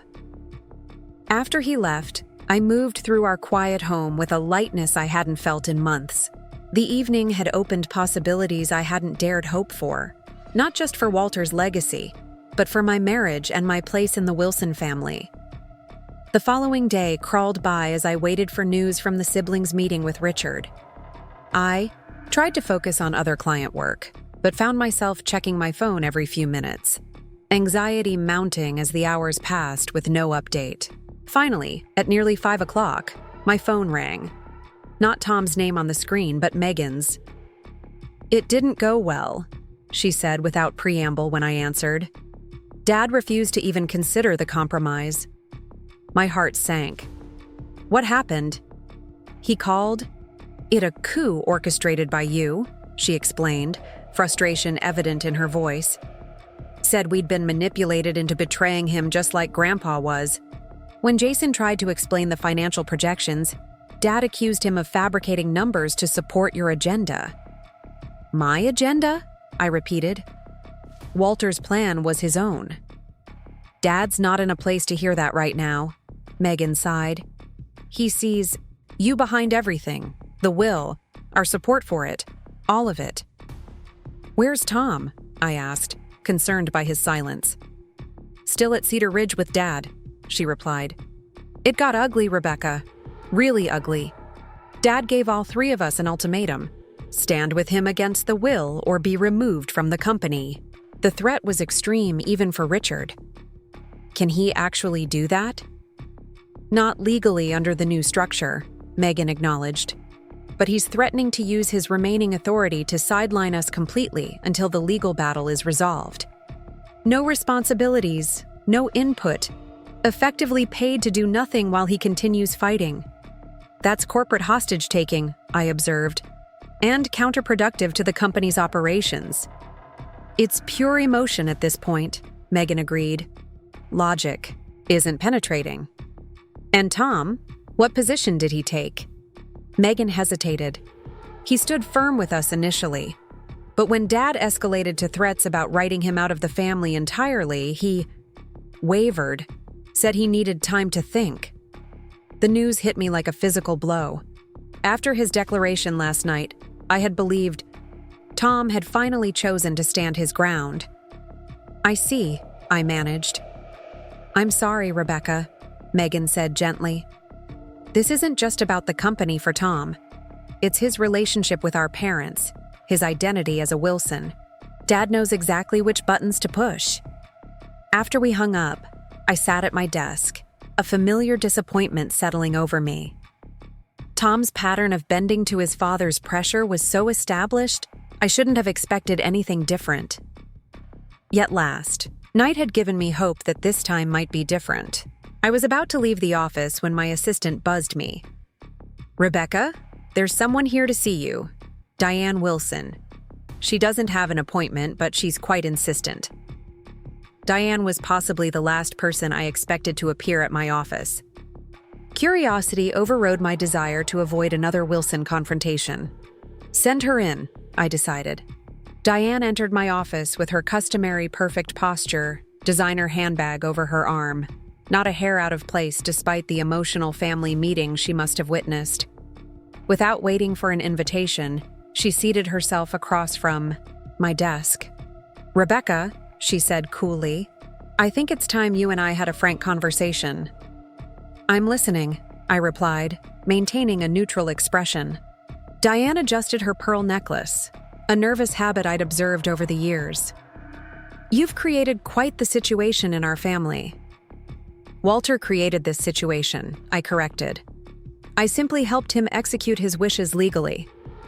"Let's not play games," she said with a dismissive wave. "Walter was elderly and impressionable. You saw an opportunity and took it." "That's not what happened," I stated firmly. "Walter approached me because he was concerned about the company's direction. His mind was completely sound. Regardless," Diane continued, "the damage is done. My husband is prepared to fight this to the Supreme Court if necessary. Richard Wilson does not surrender what he's built." "What exactly are you here for, Diane?" I asked directly. "If it's to pressure me into abandoning my trustee position, you're wasting your time." She studied me for a moment, then surprised me by saying, I'm here to offer you an opportunity to repair what you've broken. A way out for everyone. I'm listening, I repeated. Curiosity piqued despite my skepticism. Resign your trustee position, she proposed. Sign a statement acknowledging that Walter was confused about certain aspects of his estate plan. In exchange, Richard will drop his legal challenges, accept a modified version of the new structure that maintains his leadership role, and the company moves forward. And Tom? I asked. Where does he fit in this elegant solution? Thomas will remain in his position at the company, with the promise of eventual leadership once Richard retires, Diane explained. Your marriage can continue without this cloud, hanging over it. The presumption that she could negotiate my marriage's terms stunned me. Have you discussed this with Tom? Not yet, she admitted. I thought it best to see if you were amenable first. Thomas is torn between loyalties right now. This would resolve that conflict for him. I leaned back in my chair, considering her proposal, not because I intended to accept it, but to understand the desperation driving it. This statement acknowledging Walter's confusion, that would invalidate his intentions, wouldn't it? It would allow certain modifications that better reflect what he truly would have wanted, Diane replied smoothly. Meaning whatever Richard wants, I translated. You're asking me to betray my client's explicit wishes, violate my professional ethics, and essentially admit to taking advantage of an elderly man, which I did not do, all to save Richard's pride. Diane's expression hardened. I'm offering you a way to preserve your marriage and your place in our family. Don't dismiss that lightly. Her phrasing caught my attention. My place in your family? The same place you've made clear isn't fully legitimate for 8 years? The one that resulted in me being asked to step aside from the family Christmas photo? Color rose in Diane's cheeks. Those were social considerations. This is about the future of a company that employs hundreds of people. No, I disagreed. This is about Richard's control, your social standing, and the story you tell yourselves about the Wilson legacy. Walter wanted to return the company to its original values. If Richard truly cared about the employees, he'd be focused on stability and continuity, not threatening to sideline his own children for supporting their grandfather's vision. Diane stood abruptly. I see you've made your choice. I'll inform Richard that you've rejected a reasonable compromise. That's not a compromise, I pointed out. It's a capitulation based on a lie. Walter knew exactly what he was doing and why. If Richard wants to find a genuine path forward, I'm open to dialogue. But I won't betray my client's trust or my professional integrity. She gathered her handbag, looking down at me with the same dismissive expression I'd endured at countless family gatherings. You never understood what it means to be a Wilson. You're right, I agreed. I never understood why being a Wilson seems to require surrendering one's own principles and identity. Perhaps that's why Walter came to me instead of another family member when he wanted to protect his true legacy. The barb landed visibly, her perfectly composed facade cracking momentarily before she restored it. You'll regret this decision, Rebecca. Richard Wilson does not lose. After she left, I sat in my quiet office, the weight of her threat settling around me. I had no illusions about Richard's determination or resources. This confrontation had likely ended any chance of reconciliation, with my in-laws, and possibly with Tom as well, if he ultimately chose family loyalty over our marriage. Yet, despite the personal cost, I felt a strange peace. For 8 years, I had tried to earn acceptance from a family determined to keep me at the periphery. Now, defending Walter's vision had ironically given me the clarity I'd been seeking about my place in the Wilson world, not as an adjunct to their dynasty, but as someone who stood for something beyond wealth and status. My phone rang, Tom's name appearing on the screen. This would be the moment of truth, whether he had capitulated to his father's pressure or found the strength to stand his ground. Taking a deep breath, I answered, preparing myself for either possibility. Becky. His voice came through strained, but determined. We need to talk. Not over the phone. I'm outside your office building. My heart raced as I moved to the window, spotting his car in the parking lot below. Come up, I invited, uncertain what his presence signified, but knowing that whatever came next would determine not just Walter's legacy, but the future of our marriage as well. I watched from my office window as Tom emerged from his car. His familiar gait now waited with what appeared to be exhaustion. The elevator chime announced his arrival on my floor minutes later. When he entered my office, the strain of the day was etched across his face. His normally immaculate appearance disheveled, tie loosened, hair mussed, as if he'd been running his hands through it repeatedly. Your mother was just here, I said, as he closed the door behind him. Tom paused, surprise momentarily displacing his weariness. Mom came to see you? Why? To offer me a deal, I explained. I resign as trustee, sign a statement suggesting Walter was confused, and Richard drops his legal challenge. In exchange, you keep your position in the company and our marriage continues without this cloud hanging over it, as she put it. He sank into the chair his mother had vacated minutes earlier. She didn't tell me she was coming here. A bitter laugh escaped him. Of course she didn't. The Wilsons and their unilateral decisions. I declined her offer, I added, watching his reaction carefully. Tom nodded slowly. I would have been disappointed if you hadn't. His response gave me hope, but I tempered it with caution. Megan called earlier. She said the meeting with your father didn't go well. That's an understatement, Tom confirmed. Dad went nuclear, threatened to remove all three of us from any meaningful role in the company, said we were betraying everything he'd built. She also said you wavered when he escalated to threats about writing you out of the family. Pain flickered across his face. I asked for time to think, not because I was considering backing down, but because I needed space to process what was happening. My father essentially declared that supporting my grandfather's vision meant choosing between my family and the company I've dedicated my career to. And now? I asked, the question encompassing far more than his immediate decision. Tom met my gaze directly. Now I'm here. I drove around for almost 2 hours after leaving Cedar Ridge, thinking about everything, what Grandpa was trying to preserve, what Dad has become, what our marriage has endured because of my unwillingness to stand up to my family. He leaned forward, elbows on his knees. I'm done wavering, Becky. I've submitted my resignation from Wilson Development. The declaration stunned me. You resigned? Tom, that's your career, your inheritance. It's a toxic environment, he interrupted. Dad made it clear he would make our lives miserable if we didn't fall in line. Jason and Megan are staying to fight from within, but I realized I need a cleaner break. What will you do? I asked, struggling to absorb this unexpected development. Grandpa left me a personal inheritance outside the company, Tom explained. Enough to give me time to figure out next steps.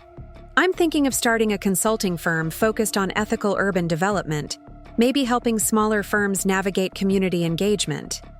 The vision he described aligned perfectly with values he'd expressed privately, but rarely acted upon publicly.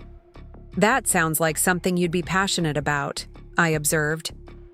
It is, he agreed, a hint of genuine enthusiasm breaking through his exhaustion.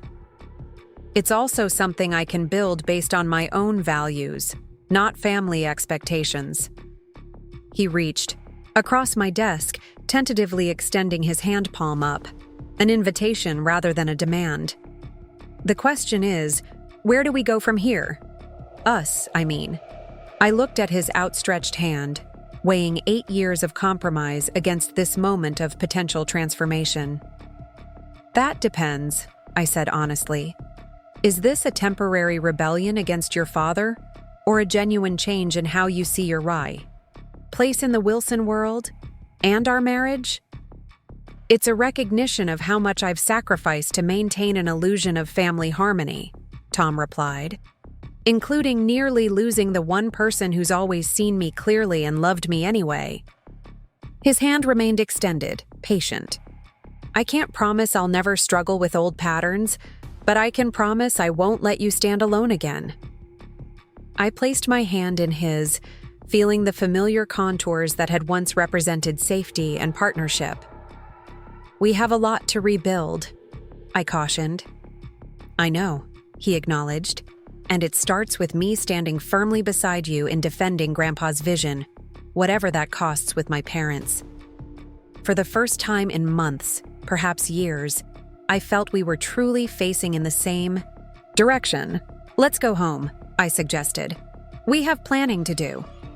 The following weeks unfolded in a whirlwind of legal maneuvers and family drama. Richard escalated his challenge to Walter's will, filing additional motions questioning Walter's competency despite the extensive documentation we had prepared. He also launched a public relations campaign painting the new structure as a radical departure from Walter's true intentions, orchestrated by outside influences, a thinly veiled reference to me. Tom formally announced his departure from Wilson Development, triggering a minor business news story that Richard worked aggressively to suppress. Diane launched her own campaign of sorts, informing family, friends, and social connections that Tom was taking some time for personal reflection, while carefully avoiding mention of his actual resignation. Through it all, Tom remained steadfast. He attended court hearings beside me rather than with his family, testified to Walter's clarity of mind and purpose during their last conversations, and refused multiple private entreaties from both his parents to come to his senses. At home, we began the delicate work of rebuilding our marriage. We started seeing a counselor together, unpacking years of accumulated resentments and compromise. The process was painful at times, but necessary, excavating patterns that had undermined our partnership to create space for something healthier. I never realized how much of myself I'd surrendered, Tom admitted during one particularly emotional session. Not just with my parents, but in our marriage too. Always choosing the path of least resistance rather than standing up for what mattered. And I built walls to protect myself, I acknowledged, retreating into professional detachment rather than continuing to fight for my place in your family. Our therapist nodded. You both adapted to an unhealthy dynamic in different ways. The question now is whether you can create a new pattern together. That new pattern began taking shape gradually. Tom started developing a business plan for his consulting firm, energized in a way I hadn't seen in years. I continued my work as trustee for Walter's estate while maintaining my regular practice, finding unexpected allies in Megan and Jason, who provided insider information that strengthened our legal position. 3 months after the will reading, we faced a critical court hearing. Richard's attorneys had filed a motion for summary judgment, arguing that despite the medical evaluations, Walter's advanced age and the timing of the changes to his will created a presumption of undue influence that should invalidate the amendments. The courtroom was tense as both sides presented their arguments. Richard and Diane sat front and center on one side of the aisle, flanked by their attorneys. Tom and I sat opposite them, alongside Harrison and the other trustees. Megan and Jason had positioned themselves in the middle row, physically embodying their complicated position between the two camps. After both sides presented, Judge Watkins looked over his glasses at the assembled Wilson family. Before I rule on this motion, I want to address the elephant in the room. This is clearly more than a legal dispute over estate administration. This is a family divided over a legacy. He shuffled through the documents before him. I've reviewed the extensive documentation provided by both sides. The medical evaluations of Walter Wilson's competency are comprehensive and convincing. The video recordings of his discussions regarding these changes demonstrate clear intent and understanding. Richard's attorney attempted to interject, but the judge held up his hand. Counselor, I've heard your arguments. While advanced age certainly warrants careful scrutiny of major estate changes, Age alone does not create a presumption of incompetence. The evidence shows Walter Wilson knew exactly what he was doing and why. He continued, "More importantly, the changes themselves are not capricious or irrational. They maintain family involvement while incorporating community perspectives, evolving the company rather than dismantling it. They reflect legitimate concerns about sustainable business practices in a changing market." The judge removed his glasses, his expression stern.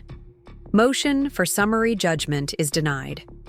Furthermore, I strongly encourage the parties to seek mediation, rather than continuing this litigation, which serves primarily to deplete estate resources and damage the very company all sides claim to value. Richard's face darkened as the ruling was announced. He conferred briefly with his attorneys, then stormed out of the courtroom without acknowledging any of us, Diane hurrying in his wake. In the courthouse hallway afterward, Jason approached us. "Dad's not going to quit," he said quietly. "He'll drag this out as long as possible, even if it harms the company." "The judge gave him a clear signal today," I pointed out. "His case is weak." "This isn't about legal merits anymore," Megan joined us, her expression worried. "It's about Dad's identity, his legacy. He can't accept that Grandpa wanted a different future for the company than the one Dad created." "What are you suggesting?" Tom asked his siblings. Jason and Megan exchanged glances. "We've been discussing a more dramatic intervention," Megan explained. "As executives in the company, we have certain authorities even under the current structure. We're considering exercising those to implement portions of Grandpa's vision immediately, rather than waiting for the legal battle to conclude." "That would be throwing down the gauntlet," Tom warned. "Dad would see it as complete betrayal. The company can't remain in limbo indefinitely," Jason countered. "Projects are stalled, partners are nervous, employees are updating their resumes. Dad's scorched earth approach is doing exactly what Grandpa feared, damaging the company's stability and community relationships." The siblings continued their strategic discussion while I observed, struck by how completely the dynamic had shifted. 3 months ago, the Wilson children had been a unified front behind their father. Now they were planning what amounted to a corporate insurgency to preserve their grandfather's vision. Later that evening, as Tom and I discussed the day's developments over dinner, he seemed both energized and melancholy. "I never imagined ending up on opposite sides of a courtroom from my father," he reflected. "Are you having second thoughts?" I asked. "About supporting Grandpa's vision?" "No," he said firmly. "About how we got here? Maybe. I keep wondering if there was a way to bring Dad along rather than force this confrontation." "Walter tried for years," I reminded him. "The documentation shows repeated attempts to influence Richard's approach before he finally resorted to changing his will." Tom nodded. "I know. It's just hard watching my family fracture like this." "The fractures were already there," I observed gently. "They're just visible now."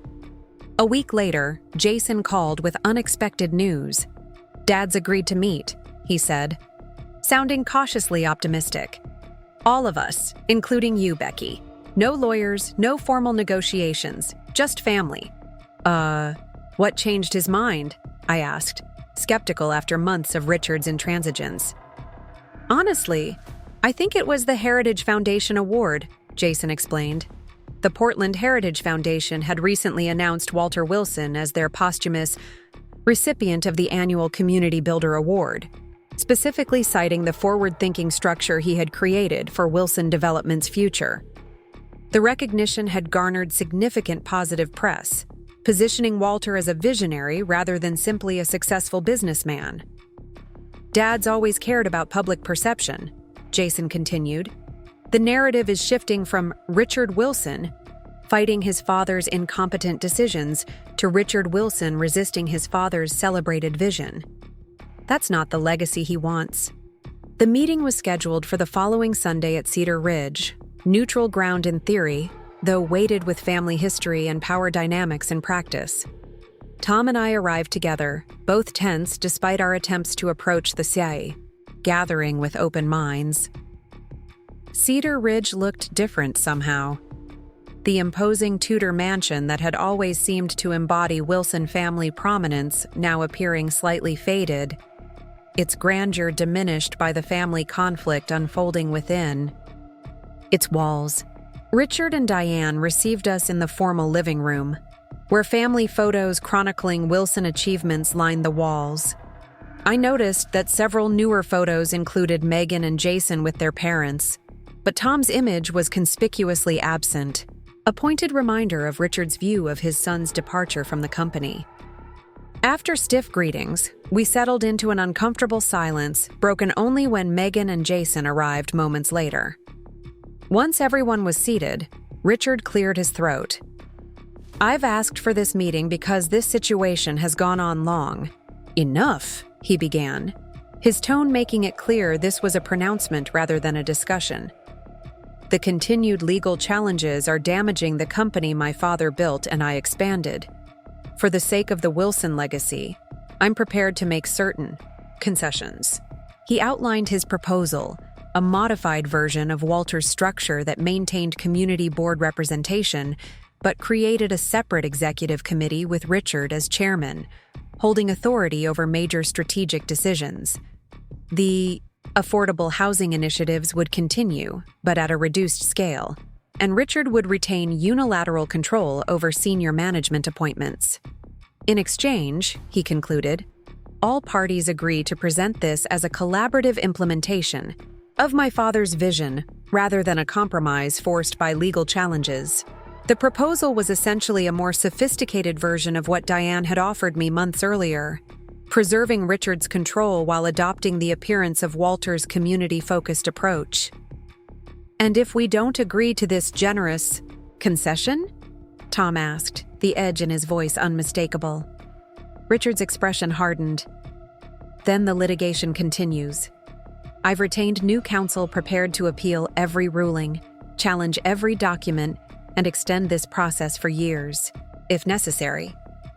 The company may suffer, but principles matter, as you've all been so eager to remind me.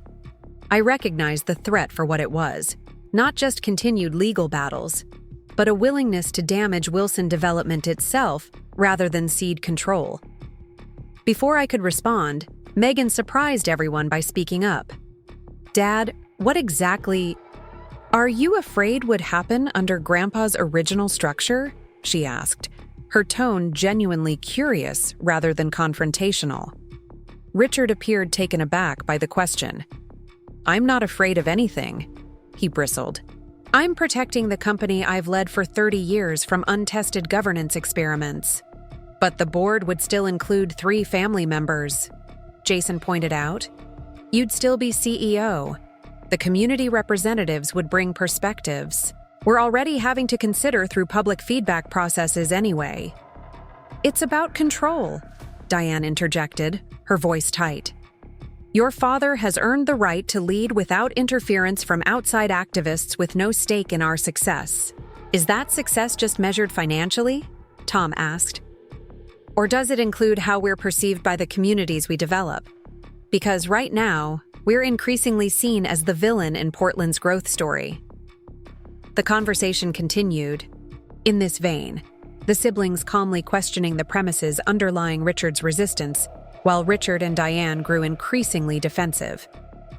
I remained largely silent, observing the dynamic shift as the younger generation methodically exposed the contradictions in their parents' position. Finally, I spoke up. "As trustee, I have a fiduciary duty to uphold Walter's intentions. Your proposal essentially neutralizes the core elements of his vision: genuine community input, ethical development priorities, and governance balancing profit with social impact." Richard's face flushed. "So you reject my compromise?" "It's not a compromise," I replied evenly. "It's a cosmetic adjustment that preserves the status quo Walter specifically wanted to change." "Then we have nothing more to discuss." Richard stood abruptly. "Harrison will hear from my attorneys tomorrow." What happened next changed everything. As Richard moved to leave, Jason reached into his briefcase and removed a sealed envelope. "Before you go, Dad, there's something you should see. Something Grandpa left specifically for this moment." Richard paused, suspicion evident on his face. "What are you talking about?" "During Grandpa's final weeks, he recorded several messages," Jason explained. "One was specifically for you, to be shared only if you contested his wishes. I've been holding it, hoping we wouldn't need it." "Another convenient recording," Richard scoffed, but he made no move to leave. Jason placed a laptop on the coffee table, inserted a USB drive, and opened a video file. Walter's face appeared on screen, noticeably frailer than when I had last seen him, but with eyes still bright with purpose. "Richard," Walter began, his voice thin but determined, "if you're watching this, you've chosen to fight against the future I envision for our company. I'm not surprised. You've always been stubborn, a quality that served you well in building the business but may now be its undoing." Richard sank slowly back into his seat, transfixed by his father's posthumous address. "I want to tell you something I should have said years ago," Walter continued. "I'm proud of what you built, son. You took a modest local developer and transformed it into a regional powerhouse. That took vision, determination, and courage." The unexpected praise seemed to catch Richard off guard, his defensive posture softening slightly. "But somewhere along the way," Walter continued, "you forgot why. I started Wilson Development in the first place. It wasn't to amass wealth or power. It was to build communities where people could thrive, to shape Portland's growth in ways that honored its character while allowing it to evolve." Walter shifted in his chair, leaning closer to the camera. "The changes I've made to my estate plan aren't a repudiation of your leadership. They're a course correction, a return to foundational values that will ensure the company's relevance for generations to come." He paused, a sad smile crossing his face. "I know you see this as betrayal. But consider, Richard, what serves your legacy better? Fighting a losing battle to preserve absolute control, or helping guide the company into a future that embraces both profit and purpose? The choice is yours, son. I hope you choose wisdom over pride." The video ended, leaving the room in stunned silence. Richard stared at the dark screen, his expression unreadable. Diane placed her hand over his, her typical poise shaken by Walter's direct appeal. Finally, Richard spoke, his voice rough with emotion. "Turn it off." Jason closed the laptop, exchanging uncertain glances with Megan and Tom. None of us knew what to expect next. Richard stood again, moving to the window overlooking the gardens Walter had designed decades earlier. "You all think I don't understand what's happening in urban development," he said without turning. "That I'm some dinosaur clinging to outdated practices." "That's not," Megan began, but Richard raised a hand to silence her. "The market is changing," he acknowledged. "Community resistance, sustainability demands, affordable housing mandates, they're all cutting into traditional development models. I've seen it coming for years." He turned to face us. "I've been planning adjustments, looking at more integrated approaches, but they had to be implemented my way, on my timeline." "Why not share that vision?" Tom asked. "If you saw the same challenges Grandpa did, why fight his solutions so aggressively?" Richard's jaw tightened. "Because they weren't mine," he admitted, the simple truth seemingly difficult for him to voice. "After 40 years in this business, I wasn't ready to implement someone else's vision, even my father's." The acknowledgement of pride over practicality was startling in its honesty. "So, where does this leave us?" Jason asked carefully. Richard looked at each of us in turn, his gaze lingering longest on me. "I need time to think," he said finally. "This isn't a surrender, but I'll consider a more collaborative approach." It wasn't a resolution, but it was an opening. The first crack in Richard's absolute opposition that might eventually lead to genuine compromise. As we drove away from Cedar Ridge, Tom reached for my hand. "That was unexpected," he observed. "Walter knew his son," I replied. He understood exactly what was driving Richard's resistance. "Do you think Dad will actually come around?" I considered the question carefully. I think he might find a way to reframe Walter's vision as compatible with his own, which would give him space to accept it without feeling defeated. "A face-saving compromise," Tom nodded. "The Wilson way." Over the following months, this prediction proved largely accurate. Richard gradually shifted from outright opposition to suggestions for enhancing Walter's framework. The legal challenges weren't withdrawn immediately, but were allowed to stall while informal negotiations proceeded among family members and trustees. The compromise that eventually emerged preserved the community board representation Walter had envisioned while creating an advisory role for Richard that acknowledged his decades of leadership. The affordable housing initiatives moved forward, with Richard unexpectedly contributing his own expertise to ensure their financial viability. Tom launched his consulting firm, initially working with smaller developers seeking to navigate community engagement more effectively.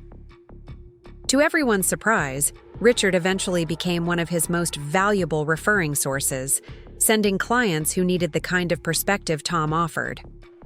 My relationship with the Wilson family evolved as well. While Diane remained distant, Megan and I developed a genuine friendship, discovering shared interests beyond our connection through Tom. Jason occasionally consulted me on estate planning, matters for his clients, a professional acknowledgement I hadn't expected from any Wilson family member.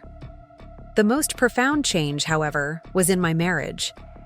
The crisis precipitated by Walter's will had forced both Tom and me to confront patterns we had accepted for too long.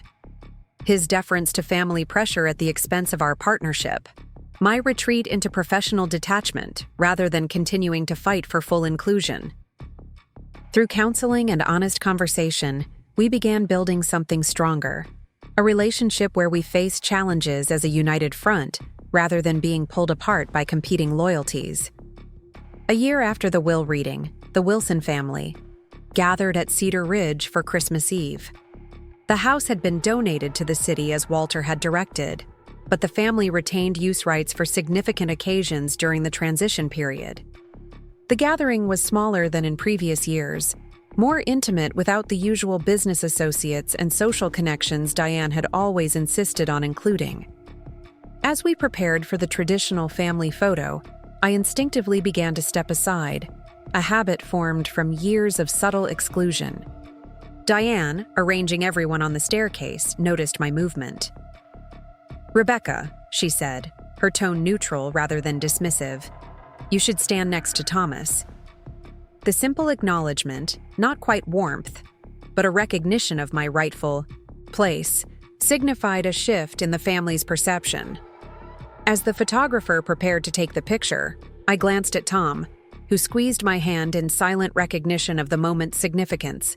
The Wilson family had been transformed by Walter's final act, not just in business structure or inheritance, but in the recognition that legacy encompasses more than wealth or status.